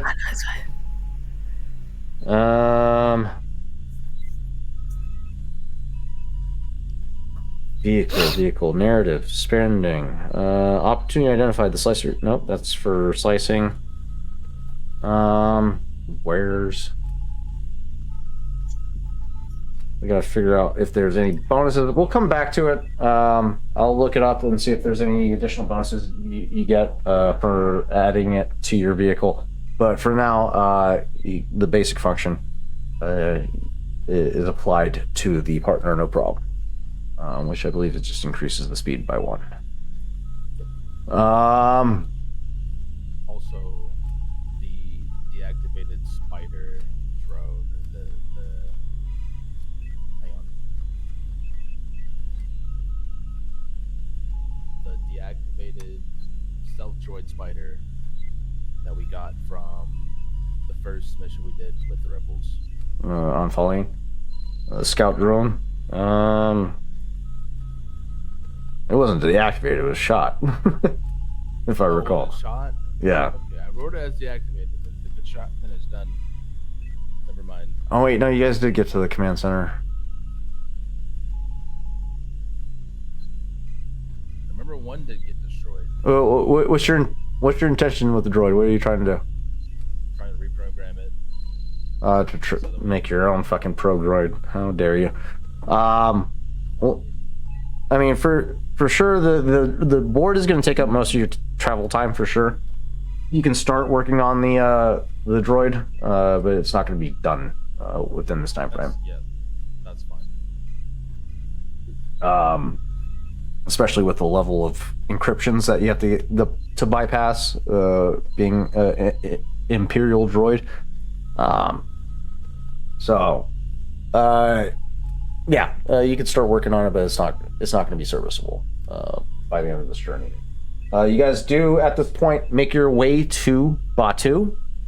After all the training and work that you perform on your various tasks, and you exit hyperspace outside the atmosphere of Batuu. And with that,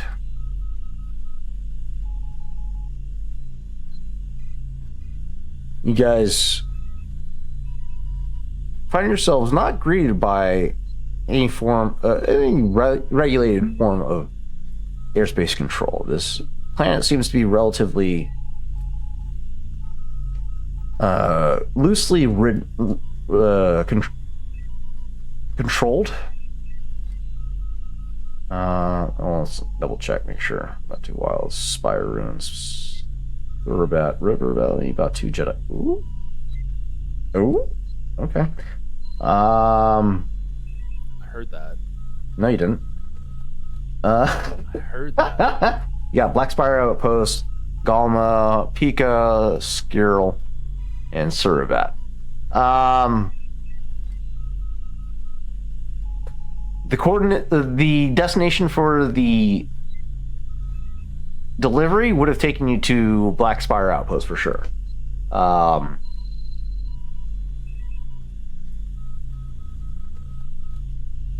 Commonly known as Black Spire, an outpost on the planet Batuu on the edge of the Outer Rim territories. It's one of the last stops before Wild Space and the Unknown Regions. The outpost was named for the giant petrified trees that towered over it, and one in particular that was colored black, the Black Spire. Black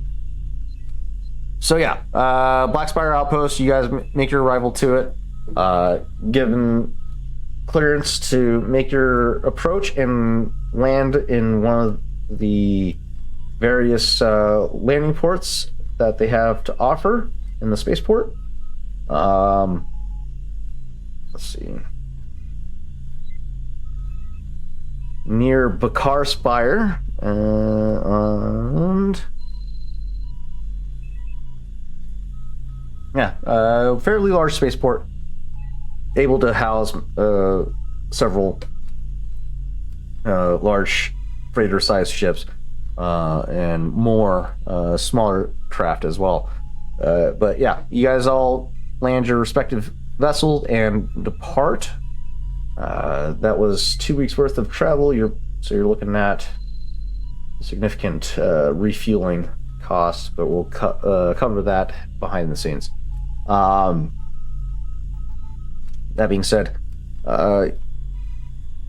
you are directed by the instructions of this mission.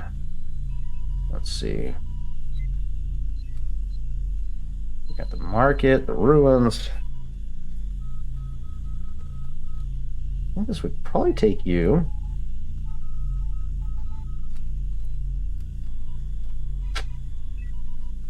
Yeah, it would take you to the market outpost. Blackspire Outpost Market, located in the Blackspire Outpost on the outer rim. Merchants located within the market include Blackspire Outfitters, Creature Stall, Jewels of Bith, Toydarian Toymaker, and the Wooden Wookie.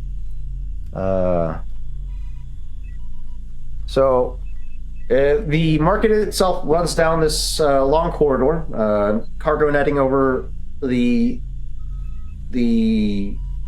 alley itself. The structures kind of create this concave overhang over the top of you to provide some type of natural shading from the elements overhead from the planet itself. The outpost market was an avenue on the outer rim planet, located within the boundaries of the Blackspire Outpost. The street was partially covered with tarps, latticework, and wires strung overhead. Local Batuans lived in the upper levels, while the lower levels housed local shops, including the Blackspire Outfitters, Jewels Biff, the Toydarian Toymaker, and the Wooden Wookie. Visitors to the area could also purchase a variety of pets or other small animals from the Creature Stall. The quick service restaurant Ronto Roasters operated next door to the snack food stand Cat Saka's Kettle. Water dispensers throughout the market provide refreshments to visitors who were often surprised to learn that the plumbing housed Tiny the Dianoga. That's interesting. The Blackspire Outpost obelisk served as a local landmark at the entrance to the market. So yeah, as you're traversing down this market, your senses are immediately overwhelmed with the various multitudes of life forms available for purchase all throughout. Let's see. Let's go with not that one. Go back. Creature's Stall. You're gonna really give us the option to buy a pet? We're all flat broke.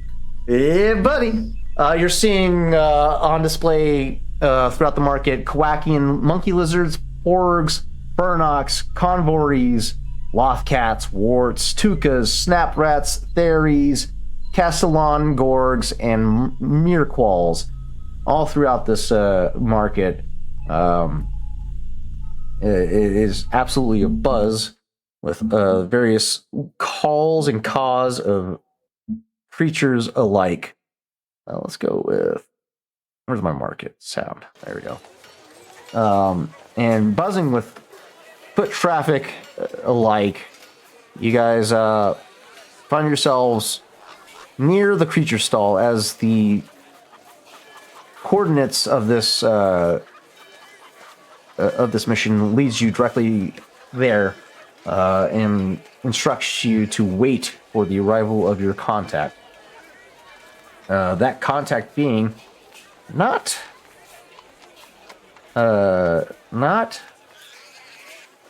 Hondo, surprisingly, but however, Yuldani Powell.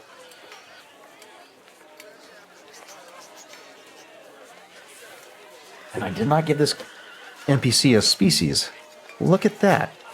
So I get to roll this guy. I just gave him a name. An Urodel. I like that. Okay. Urodel. Nope, go back. I like the name. There you go. Okay. Alt T. We're creating a new species here. What would that be? Base template? Nope. Alt T.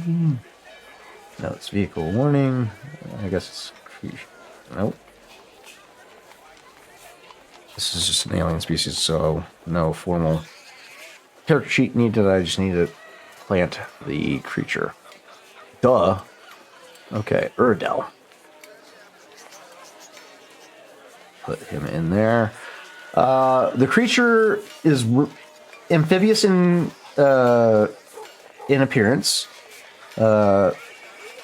Two bulbous eyes on the sides of the cranium with a triangular structure to the cranium itself. Small mouth at the front. Small stature, stands about 4'7". Lithe figure. Yellowish green eyes that blink.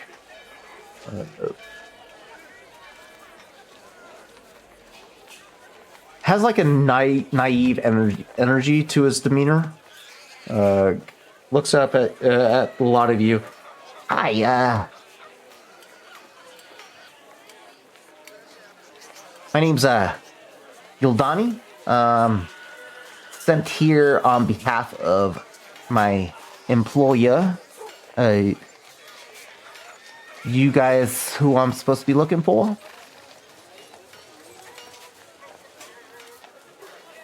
What description were you given of your potential by your employer? My employer said to look for a Zabrakian woman, but I'm not seeing one amongst you, so I'm starting to have a little second guesses right now. Actually, Dove would be here. Never mind. Yeah, Dove would be here. Dove would then, at this point, remove her helmet that was concealing her Zabrakian form. Revealing herself to Yuldani. I believe that's me you're referring to. Ah, yes. Mondo extends his regards. And he would like to extend a meeting, if you will, to finalize the exchange of goods in payment. Meet us on the outskirts of the outpost, north side, about 20 meters north. Just off the beaten path. Sound good? You sound unsure. Are you sure? How sure can you be when exchanging certain goods that,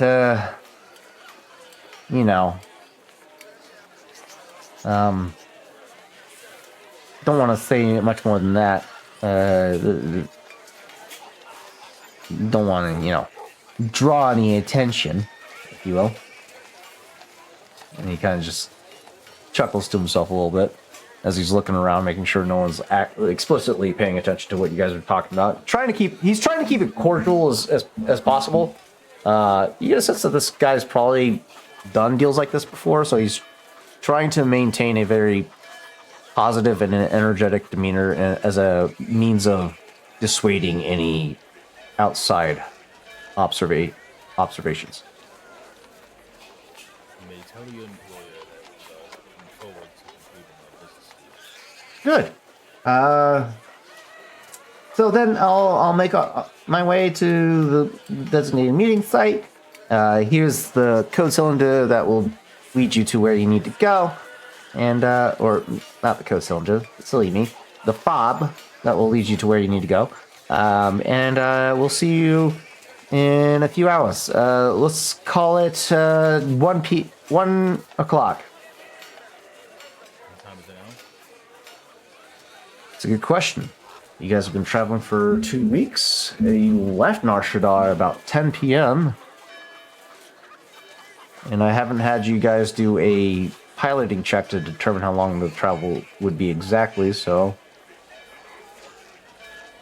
To be fair, we've been dealing with a lot. Yeah, buddy. Let's say you guys probably would have taken the most time necessary just to fucking decompress and whatnot. So this would put you at 10 a.m. planet side. 2 weeks later. So it's the 28th of the third month. Yeah, the 28th. 10 a.m. I need to put that in my notes. Day 303 28 or ABY. There we go. Okay. Oh shit. It's here. So yeah, 10 a.m.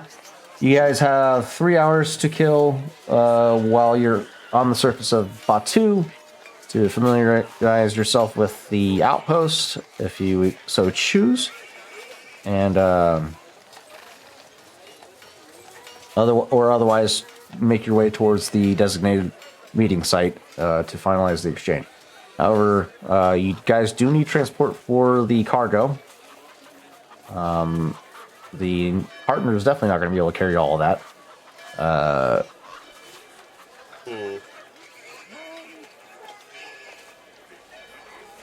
You're looking at 10 missile tubes and a fuck ton of thermal detonators. No, roll. We're not keeping any of the thermal detonators. How big is all of that? Because technically speaking, episode 3 with this thing. The missile tubes themselves are large. I mean, we have them in like a big crate that needs to be transported. Yeah. Lists. There we go. Weapons. Would there be a loader? Would there be like a loader of some kind, like a loader speeder that might be able to be? Yeah, a grab sled. Yeah, you can get a grab sled, a hover truck. The most least inconspicuous thing to see just traveling with cargo on it. And probably I think either a grab sled or a truck. Probably say a grab sled. A hover dolly. If we can't find a grab sled or a truck, we can find just like a dolly to put things on and pull up. Yeah, missile tubes have an encumbrance of 7. These things are pretty fucking large. Yeah, not to mention they came with ammunition, I believe, so as well. Yes. So it's like they are. It's like added weight. Yeah, missile tubes have a capacity of 6 shots, and you have 10 of them. So that's 60. That's 60 shots with probably like 120 missiles to add into the damn thing, just in case. They weigh the size of a small ship, and you can't pull them. And so yeah, Kesh is gonna look for a hover truck or a grav sled or something to carry not 10, yeah, 8. But even still, that's a lot. And then yeah, 10, it's still a lot of weight. 10 thermal detonators. So yeah, it's a lot of weight that you have to transport. So you're looking at either a grav sled or a truck that can carry this type of gear. Honestly, probably a truck just to hide the components so no one gets any funny ideas to like try and do a hold up. Yeah. No, I mean, they'd be dead before they even get off their swoop bikes, but that's neither here nor there. That being said, where were they asking to meet us again? 20 clicks north of Black Spire Outpost. So out of the city. Outside of the outpost, yeah. Let's see. What is Batu's affiliation? Well, it's not the first era yet, so you guys. Ogagara. What's Orgaga's affiliation?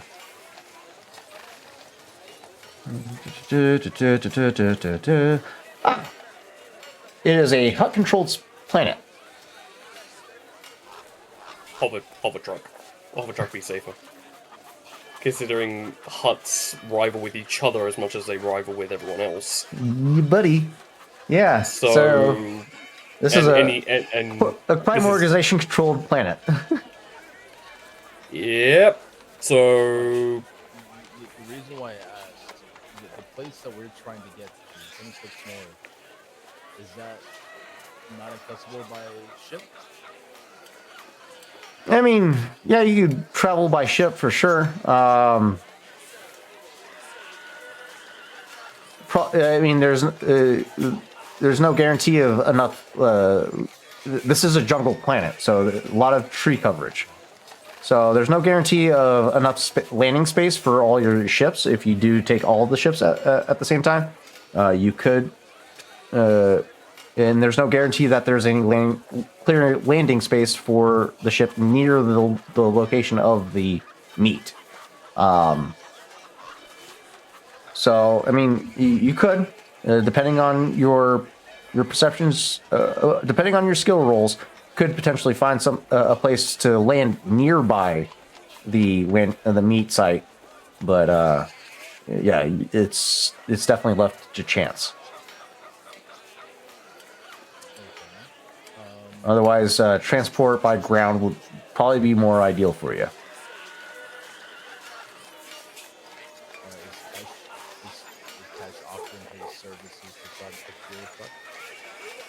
I am.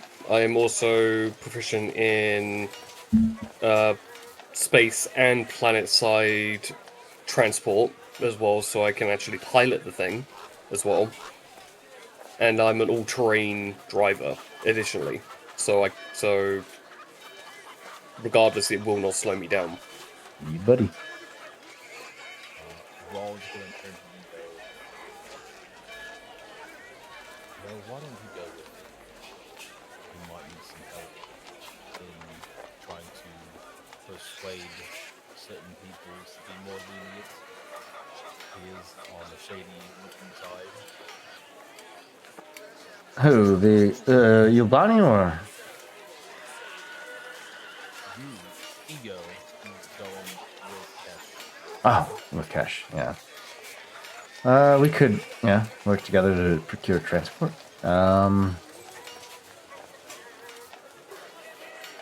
Let's see. Let me. You're not going to get in trouble without us, are you, Roll? Oh, I'm just gonna stay here. Ego, or not Ego, Oho places a hand on Raw's shoulder. I think the two of us will be fine.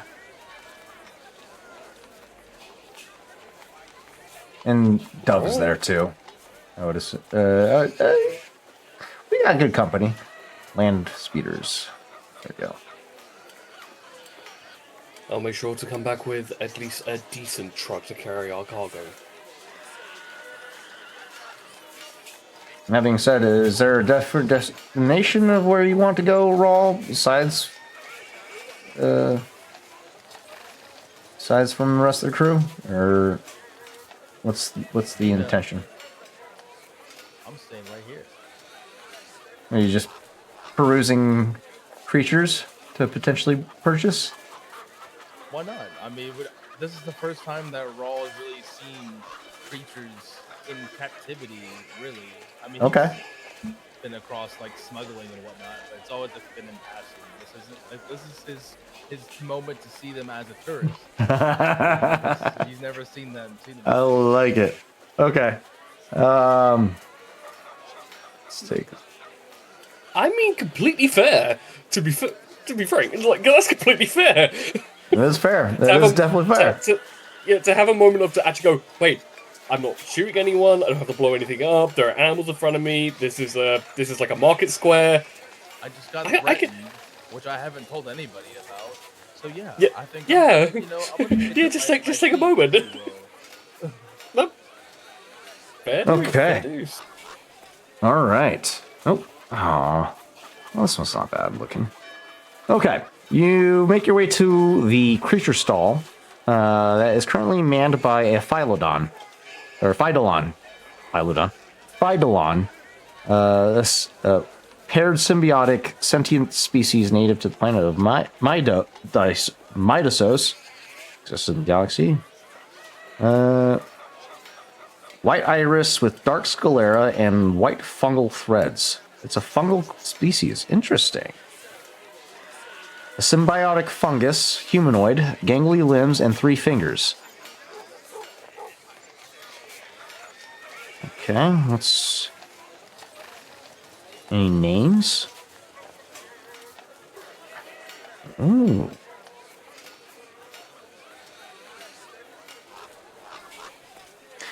Female in appearance. As you make your approach, she is currently tending to what appears to be some gorgs. Castellan gorgs. Feeding them, making sure their holding pens are clean and presentable.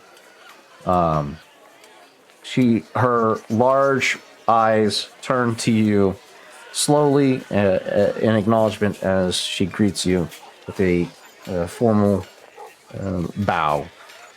Greetings and welcome to my stall. I am Uknat 4. What may I help you with today? What way may we help you with today? Sorry. Uknat 4. Sorry, we. I only see you here. You mean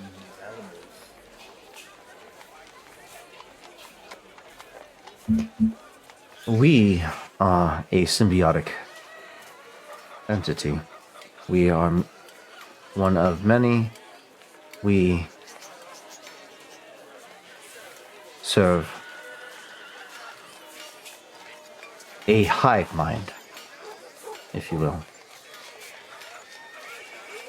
But we maintain our independence as well.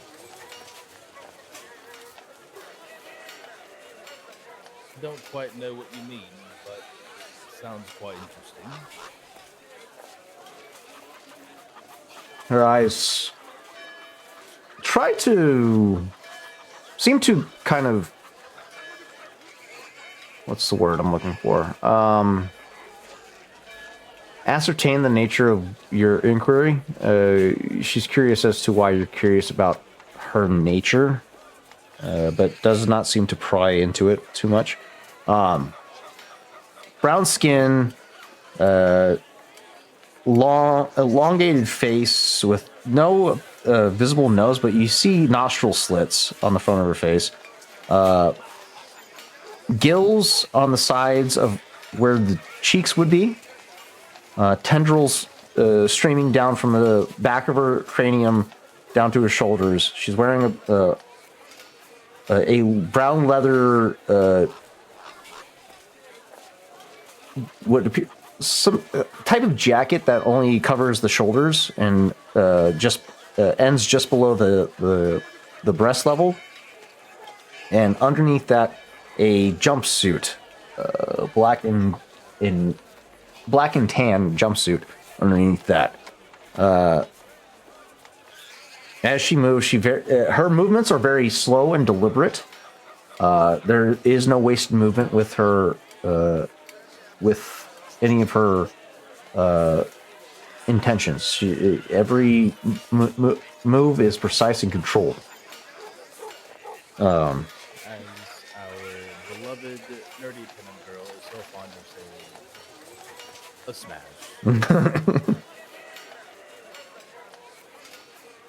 Long-term wisdom and spirituality. So they're a very spiritual species. So it's not necessarily a hive mind that she served, but she served. But they believe in they operate off of unity, working together amongst themselves. So hive mind was a bit is too strong of a statement. More of a, what would it be? A socialist? Not socialist. That's still not the right terminology. It's A symbiotic culture. Everybody benefits from each other. okay. That works. I don't quite know. We are Phyodolon, as your records would show. We serve a greater society overall. We do not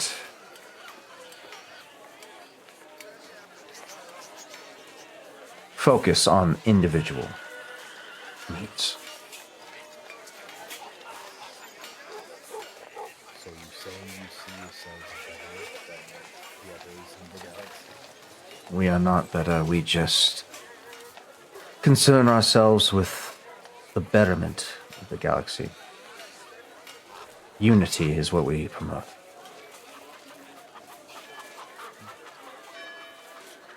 Come with a nice postcard.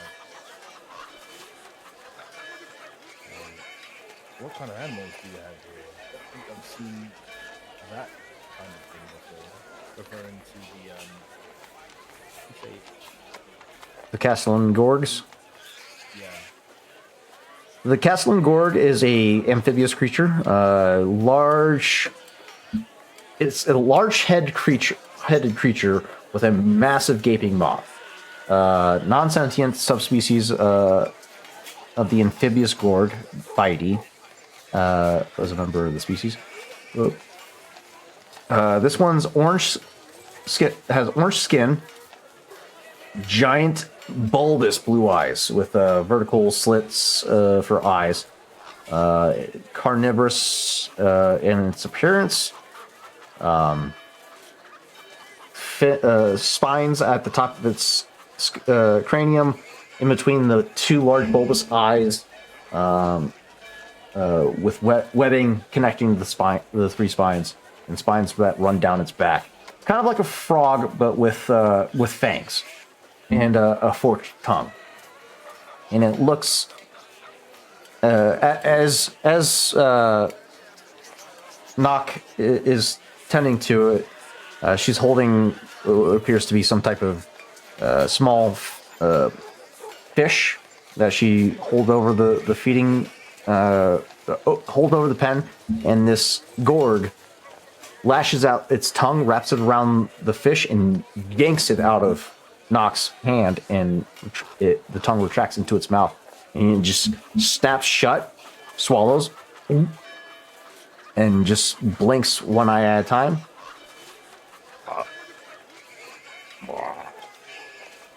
Looking at the rest of you with a very emotional state. It's kind of unsettling. How large is this thing? You say it was? That's a good question. We're looking at a creature the size of... Doesn't give me an exact size, but I'm going to say this thing's about the size of your forearm. The length of your forearm, I would say probably the size of a rugby ball. Okay. Seeing this giant tongue look out from this creature that could definitely easily get my face, I would probably like take out like a small knife from my little utility belt to kind of defend myself for a second. I'm like, oh, okay. Then tuck it back. Interesting. I don't think I've ever come across any creature like it before. Castellan Gorgs are simplistic life forms and require attentive care, lest they become less than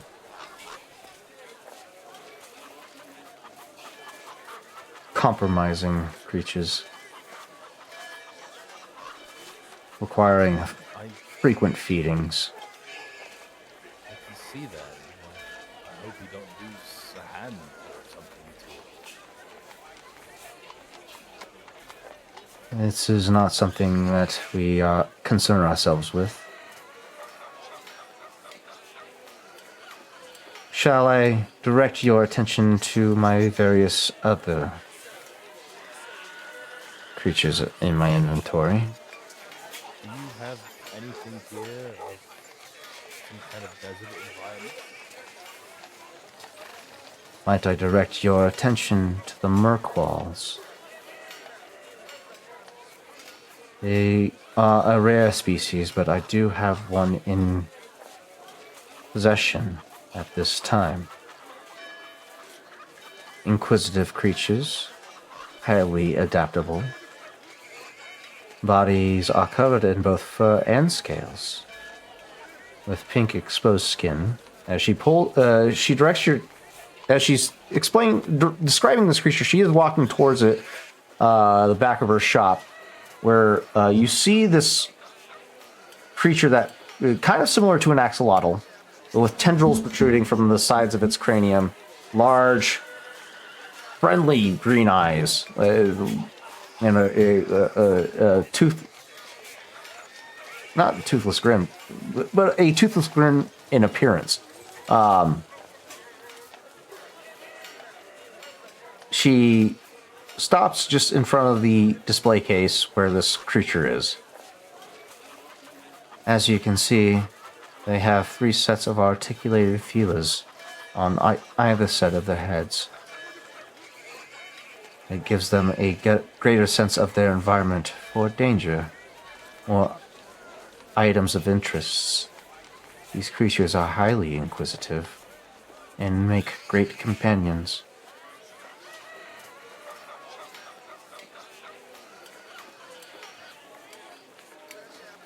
And their dietary needs are omnivorous, so you will not find yourselves in too dire of situations where you would not be able to find a means to feed them. So what? They eat themselves. That would be self-cannibalization, not omnivorous. They eat both meat and vegetation. Oh, right. Well, that seems like it would solve a lot of problems around the ship, or at least for uneaten food.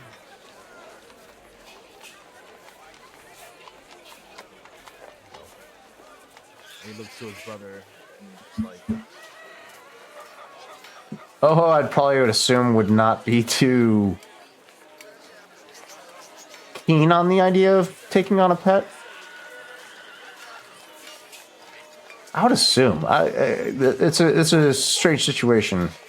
Because I mean, you guys do embark on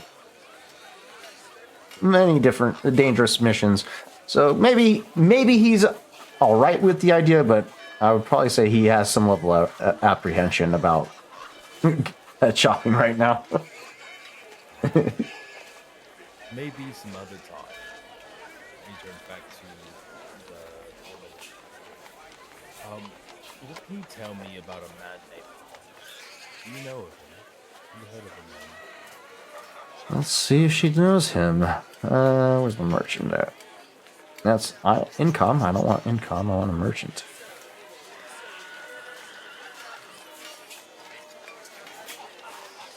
Ah. Roll? Nope. Do I not have my merchant?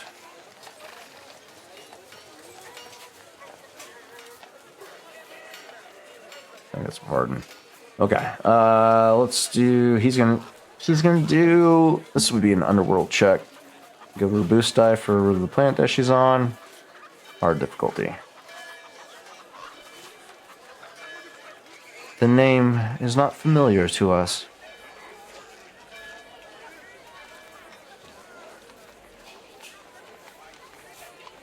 Alright. Is he an acquaintance of yours? And is he in the market for a pet? A companion? Waiting for. I would hope he likes pets, because I don't really think anyone who doesn't like pets is very agreeable, I suppose. Hmm. Companions can make great therapy, as some have rumored. Can alleviate stressful scenarios, day-to-day stresses. Mirequois. That's not right. What's its name again? Mirequois are great traveling companions. Very intelligent creatures. We also have Kowakian monkey lizards. Should you grow hungry, they make great sustenance if in dire straits. And their dietary needs are a little more specific. Insectoids, worms, and rodents. They are a delicacy in some cultural circles. Otherwise, we have loth cats as well. Independent creatures. Furry and adorable. And temperamental at times. Do you carry dangerous creatures here? Dangerous creatures would make for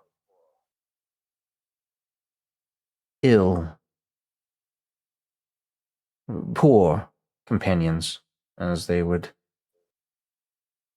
be more of a danger than they would make a friend, as some species would call them. However, if you are looking for something that has more of a bite or claw, maybe the loth cats would be more up your alley. Noted, but we'll think on it. What's the time now that we're looking at? It's about midnight, or not midnight, noon. Got an hour before meet time. Okay. Do you know of any other places to kill time in the area? The outpost is limited on its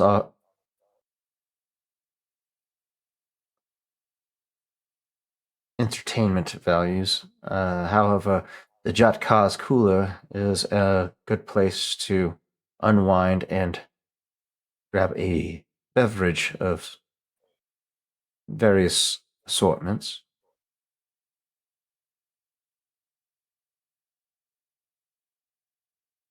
Otherwise, you can check out the Black Spire Outfitters for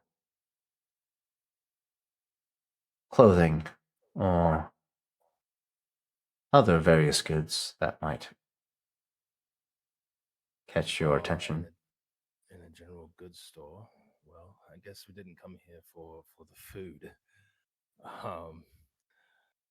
Well, thank you. If you're hungry, feel free to check out the Kat Sakar's kettle. Kat Sakar. Interesting name. Either way. Right, will do. Thank you for your information. Here's a little information for you as well. You might do a bit better at a bigger actual industrial city as opposed to an outpost for selling these lovely creatures. Cities tend to have limitations on what one can offer in terms of companionship. Outposts are a little more liberated. But we shall take your counsel in consideration. Thank you for visiting a creature stall. Have a great day. And as Raw's like going down the thoroughfare, you shout over your shoulder, the world could use a little bit more unity in this place. That being said, Cash, you and Ego make your way down towards the outer ring of this outpost where they would keep vehicle transports for the most part. Your individual that you encounter is a Karlafar, little rodent-like creature, sentient species, short white furred, with pink skin that's exposed, black eyes, has four ears, or two sets of ears. Short statured, stands about 2'3". As you enter into the store, enter the lot, you see this individual quickly whip up in his hovercraft up to you. Hi, welcome to my establishment. I am your proprietor, Iban. You seem to be in the market for some transportation. What can I do for you? Yes, we are part of a larger group that specializes in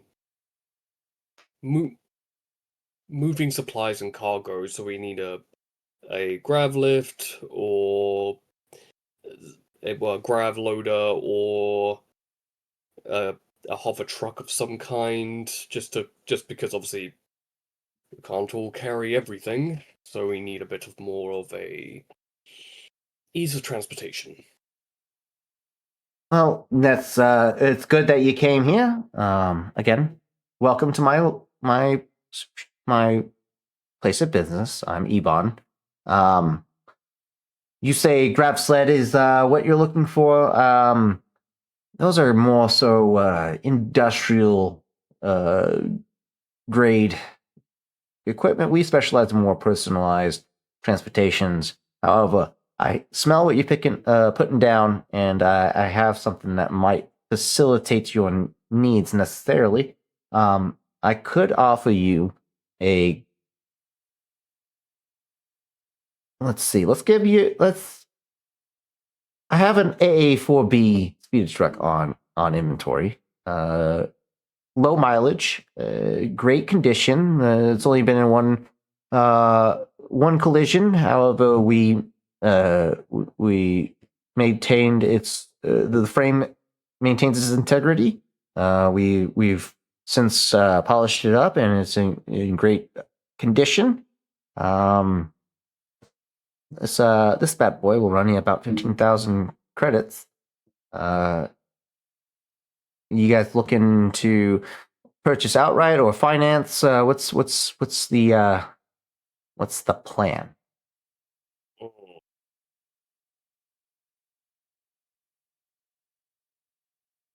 I'm trying to think. With that, I think this is a good point to call tonight's episode. As the crew begins to prepare to make the transport of the goods that were requisitioned by Hondo Onaka, and next week's episode will feature the appearance of Hondo Onaka, the irreputable pirate turned businessman. I'm excited. We're excited. And I'm so thankful to finally have this technical issue figured out to where we can start running games again. Thank you for your guys' patience, and we look forward. Sorry, I'm over here trying to hit buttons and I'm messing things up. We look forward to seeing you guys next week for the continuation of the Star Wars saga with Core Atlas, and on top of Hondo's appearance, we will have the wonderful Chav Vista returning back to us. So be here next week, Tuesday, same time, same place. I am Daddy Tarzan, and we are 2B Dice Adventures. The rest of this venture will be 2B Dice. We'll see you next time. Have a great night.